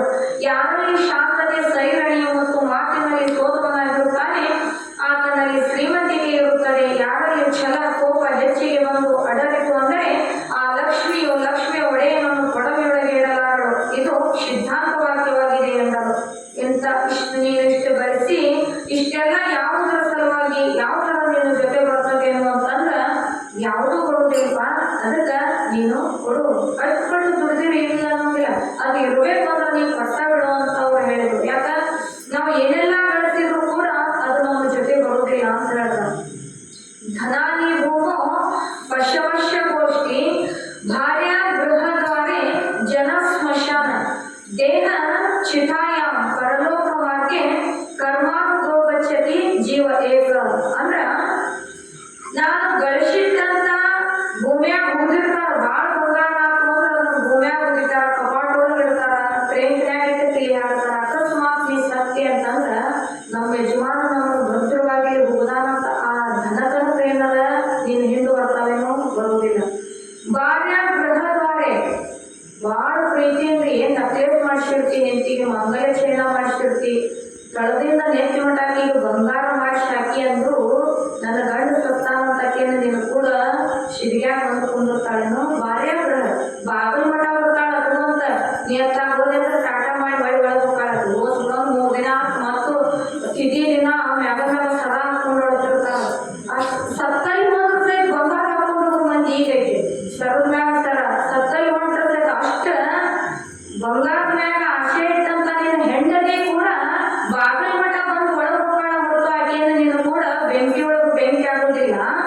ಜನ ಸ್ಮಶಾನ ಅಷ್ಟು ಜನ ಕಳಿಸಿ ಅಂದ್ರೂ ಕೂಡ ಸ್ಮಶಾನ ಮಠ ಬರ್ತಾರ ವಿನಃ ನೀನು ಕೂಡ ಯಾರು ಬರೋದಿಲ್ಲ. ದೇಹ ಚಿತಾಯ, ಈ ತೊಟ್ಟು ಬಂದ ಶರೀರ ಬೆಂಕಿಗೆ ಹೋಗದೇ ಇಲ್ಲ, ಮಣ್ಣಾಗ ಉಳಿದು ಗೆದ್ಲಿ ಹತ್ತಿ ಹೋಗ್ತಾವು ಅಂದಾಗ ಪರಲೋಕ ಮಾರ್ಗ ಕರ್ಮಾನುಗೋ ಗಚ್ಚತಿ. ನೀವು ಮಾಡಿರ್ತಕ್ಕಂಥ ಪುಣ್ಯ ಪಾಪ ಧರ್ಮ ಕರ್ಮ ಅವಯದ ನೀನು ಬೆನ್ನು ಹತ್ತಿ ಬರ್ತಾವು ಅಂದಾಗ ಜೀವ ಏಕ. ಈ ಜೀವ ಅನ್ನುವಂಥದ್ದು ಮಾತ್ರ ಭಗವಂತನಲ್ಲಿ ಹೋಗತಿ. ಹೆಂಗ್ ಹೋಗತಿ ಅಂದ್ರ ನೀವು ಮಾಡಿರ್ತಕ್ಕಂಥ ಪುಣ್ಯ ಎಷ್ಟೈತಿ, ನೀ ಎಷ್ಟು ಪಾಪ ಮಾಡಿ ಅನ್ನೋದ್ರ ಮುಖಾಂತರ ನೀವು ಮ್ಯಾಲೆ ಹೋಗಿ ವಿನಃ ಯಾವುದು ನಿನ್ನ ಬೆನ್ನತ್ತಿ ಬರುವುದಿಲ್ಲ ಅಂದಾಗ ಇಷ್ಟು ಕಾಡು ಬೇಡಪ್ಪ ಕೊಟ್ಟು ಬಿಡು ₹1 ಅಂತಂದು ಜೀವರಾಶಿಗಳಲ್ಲಿ ಕಾದಿ ಲಾಂಛನ ಧಾರಿಗಳೇ ದೇವನಾದ ಪರಶಿವನಾಗಿರುವನು. ಅಂಥ ಪರಶಿವ ಮೂರ್ತಿಯಾದ ಚಂದ್ರಶಿವೇಂದ್ರ ಸಾಧುಗಳು ನಿನ್ನಲ್ಲಿ ಬಂದಾರ. ಶಂಕರನ ಅವತಾರನ ಭೂಮಿಗೆ ಬಂದಟಂತ ಭಗವಂತ ನೀನು ಮನೆ ಬಾಗಿಲಿಗೆ ಬಂದಾನ ಅಂದಾಗ ಅವರು ಕೊಟ್ಟು ಬಿಡು ಅಂತ ಕಿರ್ಯಾಣ ಹೇಳ್ತಾ ಇದ್ರು. ಅದಕ್ಕಾಗಿ ನೀನು ಹೀಗೆ ಮಾಡಬೇಡ ಅಂದಾಗ ₹2 ಕೊಡುವಂದವ ಮಾತಿಗೆ ಕುರುಬರ ಮುದುಕಪ್ಪ ಅಂತಾನ. ಅವ ಎಂಥ ಸಾಧು, ಭಗವಂತ ಸ್ವರೂಪನ ನಿನ್ನ ಮನೆ ಮುಂದೆ ಬಂದಾನ ಅಂತ ತಿಳಿದವರು ಹೇಳಿದ್ರು ಜ್ಞಾನವುಳ್ಳವರು. ಆದ್ದರಿಂದ ಅವ ಎಂಥ ಸಾಧು ಅದನ್ನ ನನ್ನ ಮನೆಗೆ ಬಂದಾವ. ಯಾಕೆ ದಾನ ಮಾಡಬೇಕು ಅಂದ್ರ ಹರಪಟ್ಟ ಕಾಲಕ್ಕೆ ಹರನ ರೂಪಿಗೆ ನೀಡು. ಹರದೀಯರು ಸುತರು ನೆರೆಸವಿದು ಸುಖಿಸುತ್ತಲೇ ಹರನ ಹರಸುವರು ಸರ್ವಜ್ಞ ಅಂತ ಹೇಳ್ತಾರೆ. ಜ್ಞಾನವುಳ್ಳಂತ ಶ್ರೇಷ್ಠ ಜ್ಞಾನಿಗೆ ನಾವು ಹರ ಭಗವಂತ ಕೊಟ್ಟಾಗ ಹರನ ರೂಪಿ ಪರಮಾತ್ಮ ಸ್ವರೂಪಿ ಸದ್ಗುರುನಾಥ ನಾವು ದಾನವನ್ನು ಮಾಡಿದ್ವಿ ಅಂತಂದ್ರ ಮುಂದೆ ಅಂತ ಭಗವಂತನನ್ನ ಕ್ಷಣ ಕ್ಷಣಕ್ಕೂ ನೆನೆಸಿ ಆ ಅಮೃತವನ್ನು ಉಣ್ಣುವಂತ ಹೊತ್ತು ನಮಗೆ ಬರ್ತದ ಅಂದಾಗ ನಡ್ಕೊಟ್ಟ ಕಾಲಕ್ಕ ಹರನಿಗೆ ದಾನವನ್ನು ಮಾಡು. ಇಂಥ ಲೋಕತನ ನಿನಗ ಒಳ್ಳೆಯದಲ್ಲ ಅಂತ ಹೇಳಿದ್ರು. ಇಷ್ಟೆಲ್ಲ ಇವತ್ತಂತ ಭಗವಂತನ ಸ್ವರೂಪ ಮನೆಗೆ ಬಂದಾನಂದ್ರೂ ಕೂಡ ನೀ ಅವಾಗ ಕೊಡುದಿಲ್ಲ ಅಂದ್ರೆ ಇಷ್ಟೆಲ್ಲ ಕಳಿಸಿ ಲೋಕತನವನ್ನ ಯಾಕೆ ಮಾಡ್ತಿ ಅಂತ ಹೇಳ್ತಾ ಇದ್ರು. ಯಾಕೆ ಮನುಷ್ಯ ಲೋಕತನವನ್ನ ಮಾಡ್ತಾನ? ಲೋಕ ಅಂದ್ರೆ ಏನು ಅಂತಂದ್ರ ಲೋಭಿ ಕೂಡ ಹೆಂಗಿರ್ತದಂದ್ರ ಎಲ್ಲಾ ತುಂಬುದು, ಏನ್ ಸಿಗ್ತದೆ ಅದನ್ನು ತುಂಬಿ ತುಂಬಿ ತುಂಬಿ ತುಂಬಿ ಇಟ್ಟಾಗ ಹುಳ ಹತ್ತಿ ಗಬ್ಬು ನಾಗಾಕತ್ತ ಹೊರಗೆ ತೆಗಿದಾನೆ ಇದ ಲೋಭ. ಹೆಚ್ಚಿಗೆ ದೂರ ಹೋದ್ ಇದ್ದು ಬೇಡ. ಎಲ್ಲ ತಿನ್ನುವಂತ ವಸ್ತು ತಿಂದು ಹಾಳು ಮಾಡ್ಬೇಕು, ಖಾಲಿ ಮಾಡಿಬಿಡ್ಬೇಕಂತ. ಅದು ನಾಳೆ ಬರ್ತದೆ ಅಂತ ಎಲ್ಲವನ್ನೂ ಕೂಡಾಕಿ ಕಣ್ಣಿಲೆ ನೋಡಾಕ ಬರೋದಿಲ್ಲ, ಮೂಗಿಲೆ ಅದನ್ನ ವಾಸನೆ ತಗೊಳಕ್ ಬರ್ದಂಗ ಅದು ಬಲಸದ್ ನಾಲ್ಕಾಗ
ಶರಣರು ತಿಳಿಸ್ತಾರ, ಸಾಗುವಿನಾಗಿದ್ದಾಗ ಅದರಿಂದ ನಿನಗೆ ಏನು ಫಲ ಐತಿ? ಲೋಕತನ ಮಾಡ್ತಿಲ್ಲ, ಅದರಿಂದ ನಿನಗೆ ಏನು ಫಲ ಐತಿ? ಬರಿಲೋಕದಿಂದ ನಿನ್ನ ಅಂಗಕ್ಕೆ ಸುಖವಿಲ್ಲ, ನರರು ನಿನ್ನನ್ನು ನೀಚನೆಂಬುತ್ತಿರುವರು. ಪರಲೋಕದಲ್ಲಿ ಯಮಭಟರ ಕೊಲೆಗೀಡಪ್ಪೆ, ಮರಳಿ ನೀನು ದಿಶೆ ದಾರಿದ್ರ್ಯವನ್ನು ಬಿಡದು ಅಂತ ಹೇಳ್ತಾರ.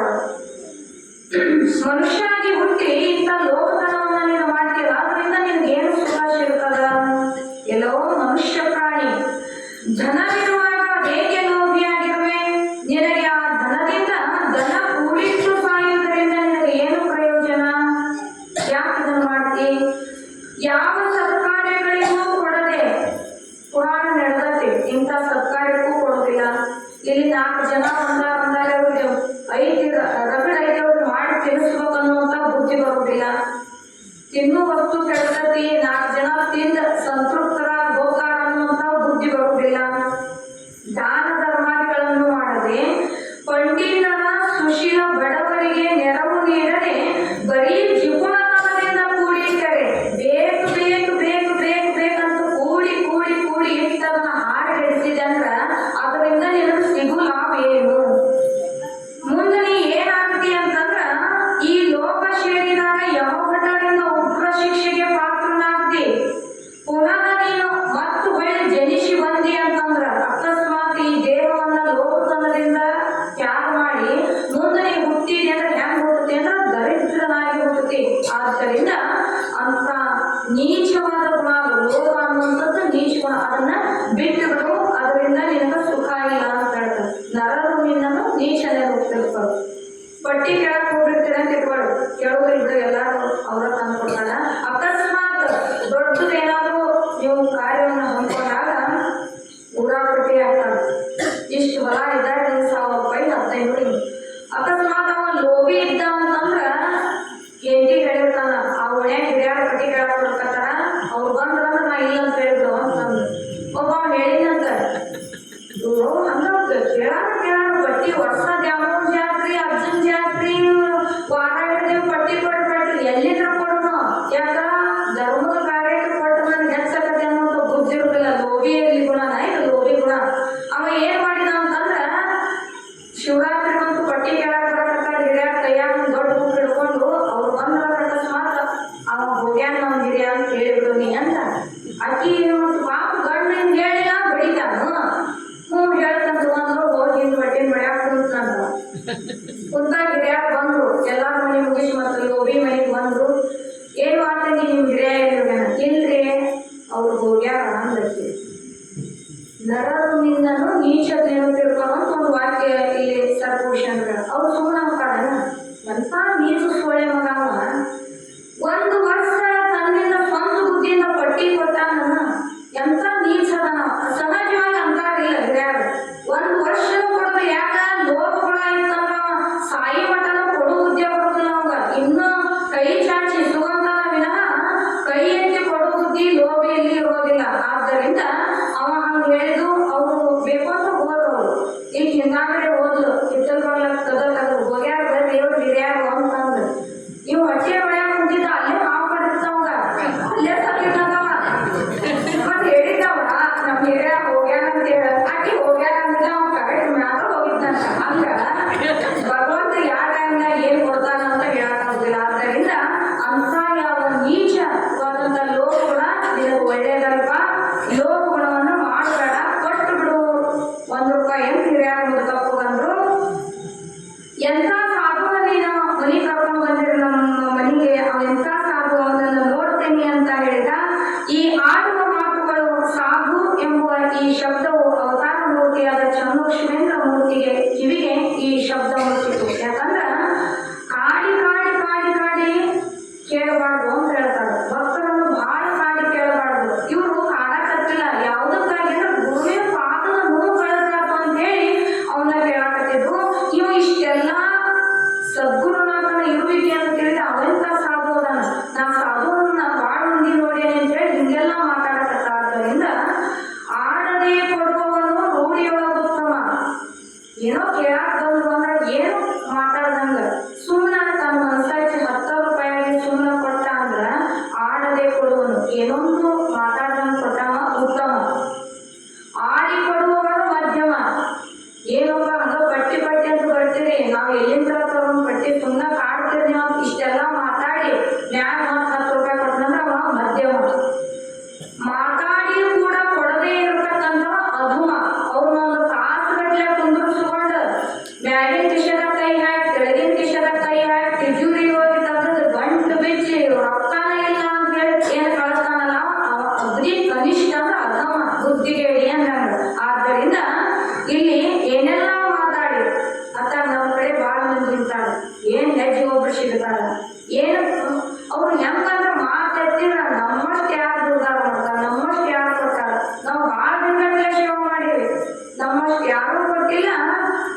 ಇಂಥ ಮಂದಿ ಎಲ್ಲ ನಾನು ಕೊಟ್ಟನಿ, ನಂದಿಂದ ನಡೀತಿದ್ದೀನಿ, ನಾ ಭಾಳ ದಿನ ಕೊಟ್ಕೋತ ಬಂದೇನೆ ಅನ್ನುವಂಥದ್ದು ಬಿಡುವುದಿಲ್ಲ.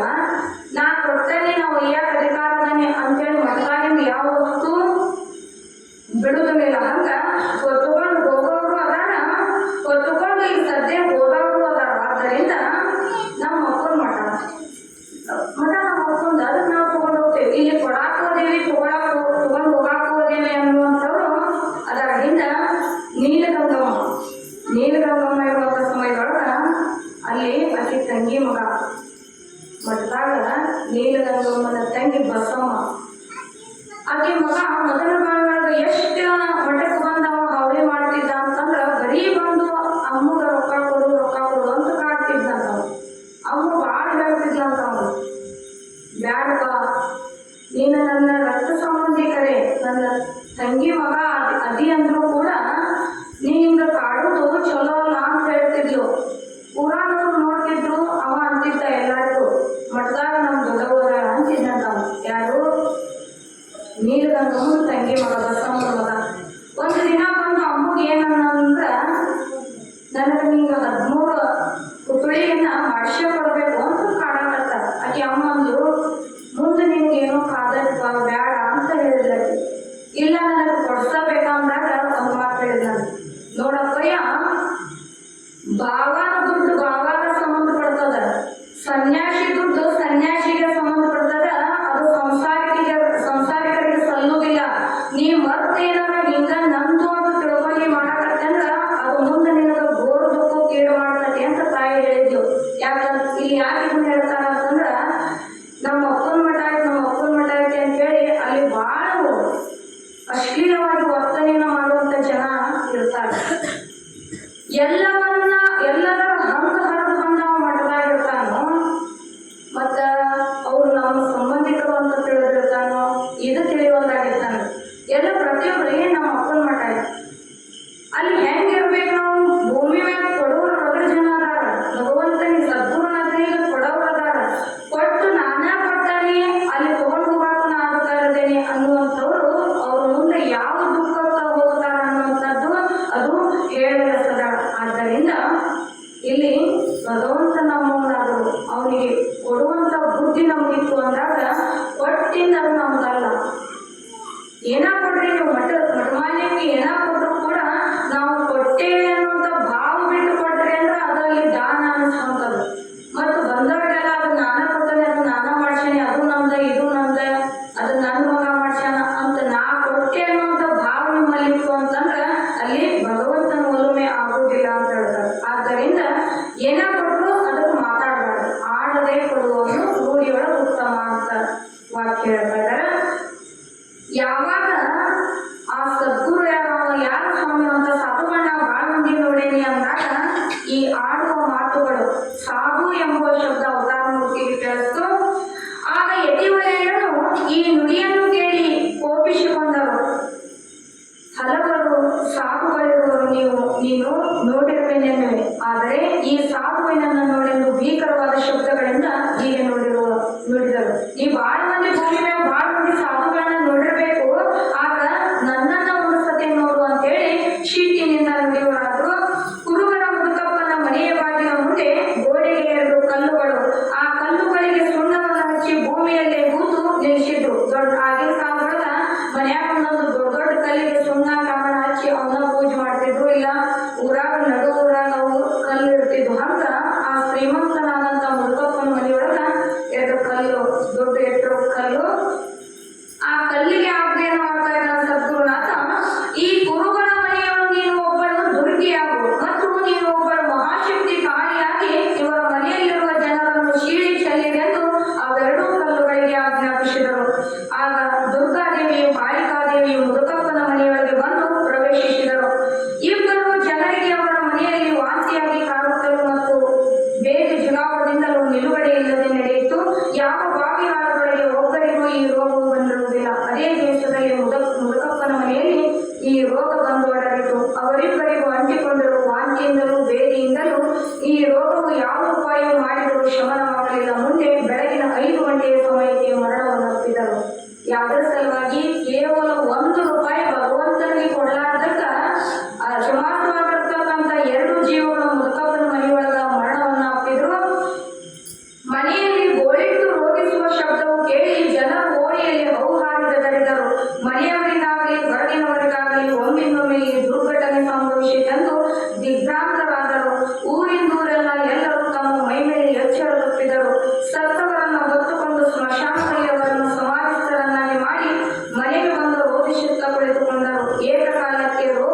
ಹೀಗೆ ಬಂದು ಎಳೆದುಕೊಂಡು ಹೋಗಿ ಮನುಷ್ಯರನ್ನು ಮಣ್ಣಿಗೆ ಮಾಡಿಕೊಂಡು ಮನೆಯವರು, ಓಣಿಯವರು, ನೆರೆಹೊರೆಯವರು, ಹೀಗೆ ಆಪ್ತರಿದ್ರು, ಬಂದು ಬಳಗದವರು ಶೋಕಿಸುತ್ತಾ ಕುಳಿತುಕೊಂಡಿದ್ರು.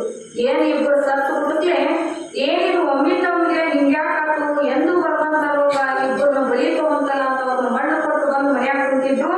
ಮತ್ತಿಬ್ಬರಿಗೆ ವಾಂತಿ ಭೇದಿಯಿಂದ ಆವರಿಸಿದವು. ಕೂಡಿದ ನೆರೆಯವರು ತಂದಿಟ್ಟ ಉಪಹಾರವು ಅಲ್ಲಿಗೆ ಮೂಲೆಗೆ ಕುಳಿತುಕೊಂಡಿತ್ತು.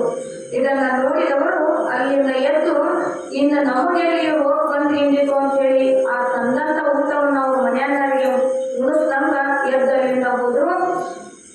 ಮನೆಯೊಳಗಿರುವವರೆಲ್ಲರ ಮುಖದ ಛೇದ ಕಳೆಗೊಂಡಿತು. ದುರ್ಗಾದೇವಿ, ಬಾಳಿಕಾದೇವಿ ಹಿಂಜರಿಯದೆ ವಾಂತಿ ಭೇದಿಯಿಂದಲೇ ಭಾರಿ ವೇಗದಿಂದ ಆವರಿಸಿ ಅವರ ಪ್ರಾಣವನ್ನು ಬೀರುವರಾದರು. ಈ ಭಯಾನಕ ದೃಶ್ಯವ ಕಂಡು ಅವರಿಗೆ ಮನೆಗೆ ಯಾರೊಬ್ಬರು ಅಲ್ಲಿಗೆ ಬರಲಾದರು. ಅಲ್ಲಿದ್ದ ಮನೆಯವರು ಎಚ್ಚರ ತಪ್ಪಿದರು. ಆ ಮನೆಯವರಿಗೆ ಬೊಬ್ಬೆ ಇಡುತ್ತಾ ತೀಗಿಡಿದು ರೌದ್ರಾವತಾರ ತಾಣವೆನಿಸಿತು. ಇದು ಹೀಗಾಗಲಿಕ್ಕೆ ಕಾರಣವೇನು? ಗುರುವಿನ ಶಾಪವೆಂಬುದು ಮನೆಯವರು ಕಿಂಚಿತ್ ಅರಿಯಲಾದರು. ಯಾಕಂದ್ರೆ ಐಶ್ವರ್ಯ ಸಂಪತ್ತು ಅನ್ನುವಂಥ ಅಧಿಕಾರದ ಮುಂದೆ ಯಾವ ಗುರುನು ಕೂಡ ಅವರಿಗೆ ಕಾಣಲಿಲ್ಲ. ಇದು ಇಂಥ ತಪಸ್ವಿಯ ಒಂದು ಶಾಪ ಅಂತ ಅವರು ಯಾರೂ ಅರ್ಥಕೊಳ್ಳಿಲ್ಲ. ಯಾಕಂದ್ರೆ ಮನುಷ್ಯನಿಗೆ ದಾನ ಕೊಡೋ ಬುದ್ಧಿ ಬೇಕು, ಕೊಟ್ಟು ಕುದಿಯುವ ಬುದ್ಧಿ ಕೂಡ ಮನುಷ್ಯನಲ್ಲಿ ಇರಬಾರದು. ಲೋಭಗುಣದಿಂದ ಎಲ್ಲಾ ಸಂಪತ್ತನ್ನ ಕಳೆದುಕೊಂಡು ದುಃಖವನ್ನ ಅನುಭವಿಸುವಂತದ್ದಾಯಿತು. ಯಾಕಂದ್ರ ಮನ್ಯಾಗ ನಾವು ಎಷ್ಟ ಸಂಪತ್ತನ್ನ ಕೂಡಿ ಇಟ್ಟು ಅದನ್ನ ಇನ್ನೊಬ್ಬರಿಗೆ ಮನ್ಯಾಗ ಮಕ್ಕಳಿಗೆ ಕೊಡುವಂತವ್ರು ಎಷ್ಟೋ ಜನ ಅದಾರ. ಮನ್ಯಾಗ ಒಳಗುಟ್ಟಿದ ಜನ್ಮ ಕೊಟ್ಟು ಮಕ್ಕಳಿಗೂ ಕೊಡ್ದಂಗ ಅದನ್ನು ಕೂಡಿಟ್ಟು ಸತ್ತಂತವ್ರು ಬಾಳ ಮಂದಿ ಅದಾರ. ಒಬ್ಬವ ಬಾಳ ಗಳಿಸಿನಂತ ಗಳಿಸಿ ಕೊಡಾಕ ಹೊಂದಿದ್ದವ. ಮಕ್ಕಳು ಯಪ್ಪ ಹಬ್ಬ ಬಂದತಿ ಬಂಗಾರ ಕೊಡಂದ್ರೆ ಹಬ್ಬಗಾಡ ಸುಮ್ಮನೆ ಅಂತಿದ್ದ. ಸ್ವತ್ಯಾರ ಬಂಗಾರ ಬಿಂದಿಗೆ ತುಂಬಾವ, ಮಕ್ಕಳು ಬಂಗಾರ ಬಿಂದಿಗೆ ತುಂಬಾವ. ಅಂತ ಒಬ್ಬ ಲೋಭಿ ಏನ್ ಮಾಡಿದ ಅಂತಂದ್ರ, ಇನ್ನು ನಾ ಎಲ್ಲ ಸ್ವತ್ಯಾಗ ತೆಗೆದು ಹಂಚ್ಕೊಂಡಾರಲ್ಲ ಅಂತೇಳಿ ಅದನ್ನು ಹೊಲದಾಗ ತನ್ನ ಹೊಲಕ್ಕೆ ಹೋಗಿ ಗಿಡದ ಹುಡುಗ ಅದನ್ನು ತೆಗೆದು ಹೋಗುದಾವ. ಹೋಗಿದಾಗ ಹೋಗುದು ದಿನ ರಾತ್ರಿ ಮಂದೆಲ್ಲ ಮಕ್ಕೊಂಡಿದ್ ಹೋಗಾವ, ಬುದ್ದು ತೆಗ್ಯಾವ, ನೋಡಾವ. ಬೆಳಿಗಿದ್ದಾಗ ಅವ್ನು ಶಾಂತಕ್ಕೆ ಕೈ ಪಣಲು ಬಂಗಾರ ಅಂತೇಳಿ ಬರ್ತಿದ್ದ. ಒಬ್ಬ ಅದ ಊರಾಗ ಊರ್ ತುಂಬಾ ಸಾಲ ಮಾಡಿದ್ದ. ಸಾಲ ತಿರುಗಿಸ್ಲಾಕ ಮುಂಜಾನೆ ಇನ್ನು ಸಾಲ ಕೇಳಾಕ ಬರ್ತಾರ. ಇನ್ನು ನಾವು ಭೂಮಿ ಮ್ಯಾಗ ಇರ್ಬಾರ್ದು ಒಂದು ಹಗ್ಗ ತಗೊಂಡು ರಾತ್ರಿ ನೇಣ್ ಹಾಕೊಳಕ್ ಅವ ಹೋದ. ಅವ ಎಲ್ಲಿ ಹುಗ್ದಿದ್ನಲ್ಲ ಅದ ಬಿಡತ್ತೆ ಹಗ್ಗ ಒಗಿಬೇಕನ್ನೋಷ್ಟೊತ್ತಿಗೆ ಅವ ರಾತ್ರಿ ಆ ಹುಗ್ದಿದ ಗಡಿ ಐತೆಲ್ಲ ನೋಡಾಕ ಅವ ಬರಾಕತ್ತಿದ್ದ. ಇವ ವಿಚಾರ ಮಾಡಿದ್ರೆ ಯಾರೋ ಒಬ್ಬ ಆಸಾನ ಬರಾಕತ್ತಾನ, ಮತ್ ನಾವು ಊರ್ಲಕ್ಕೊಂಡ್ ನೋಡಿದ್ರೆ ಅವ ಬಳಿ ಹೋಗಿಂದ ನಾವು ಊರ್ಲಕ್ಕೊಂಡ ಅದ ಗಿಡ ಮ್ಯಾಗತ್ತೆ ಅವ ಕುಂತ. ಇವ ಬಂದ ಬ್ಯಾಟ್ರಿ ಹಿಡ್ದ, ಗುದ್ದು ತೆಗದ, ನೋಡಿದ ಬಂಗಾರ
ಗುರುನಾಥನ ಉತ್ತಮವಾದಂಥ ಮಹಾಪುರುಷ ಮನೆಗೆ ಬಂದಾನ ಅಂದಾಗ ದಾನ ರೂಪದಾಗ ₹1 ಕೊಡದೆ ಇದ್ದಿದ್ದಕ್ಕೆ ಇಷ್ಟೆಲ್ಲ ಆಗೈತಿ ಅಂದಾಗ ದಾನ ಮಾಡೋದ್ರಿಂದ ಏನು ಪುಣ್ಯ ಸಿಗ್ತೈತಿ ಅನ್ನುವಂಥದ್ದನ್ನ ಕೊಡಲಿಲ್ಲ ಅಂದ್ರೆ ಯಾವ ಪಾಪಕ್ಕೆ ಗುರಿ ಆಗ್ತೇವೆ ಅನ್ನುವಂಥದ್ದನ್ನ ಇವತ್ತಿನ ಮಾರ್ಮಿಕವಾದ ವಿಷಯವನ್ನ ಗ್ರಂಥದ ಮೂಲಕ ಸದ್ಗುರುನಾಥನ ಒಂದು ಚರಿತ್ರೆಯೊಳಗೆ ನಾವು ಶ್ರವಣ ಮಾಡಿದ್ವಿ.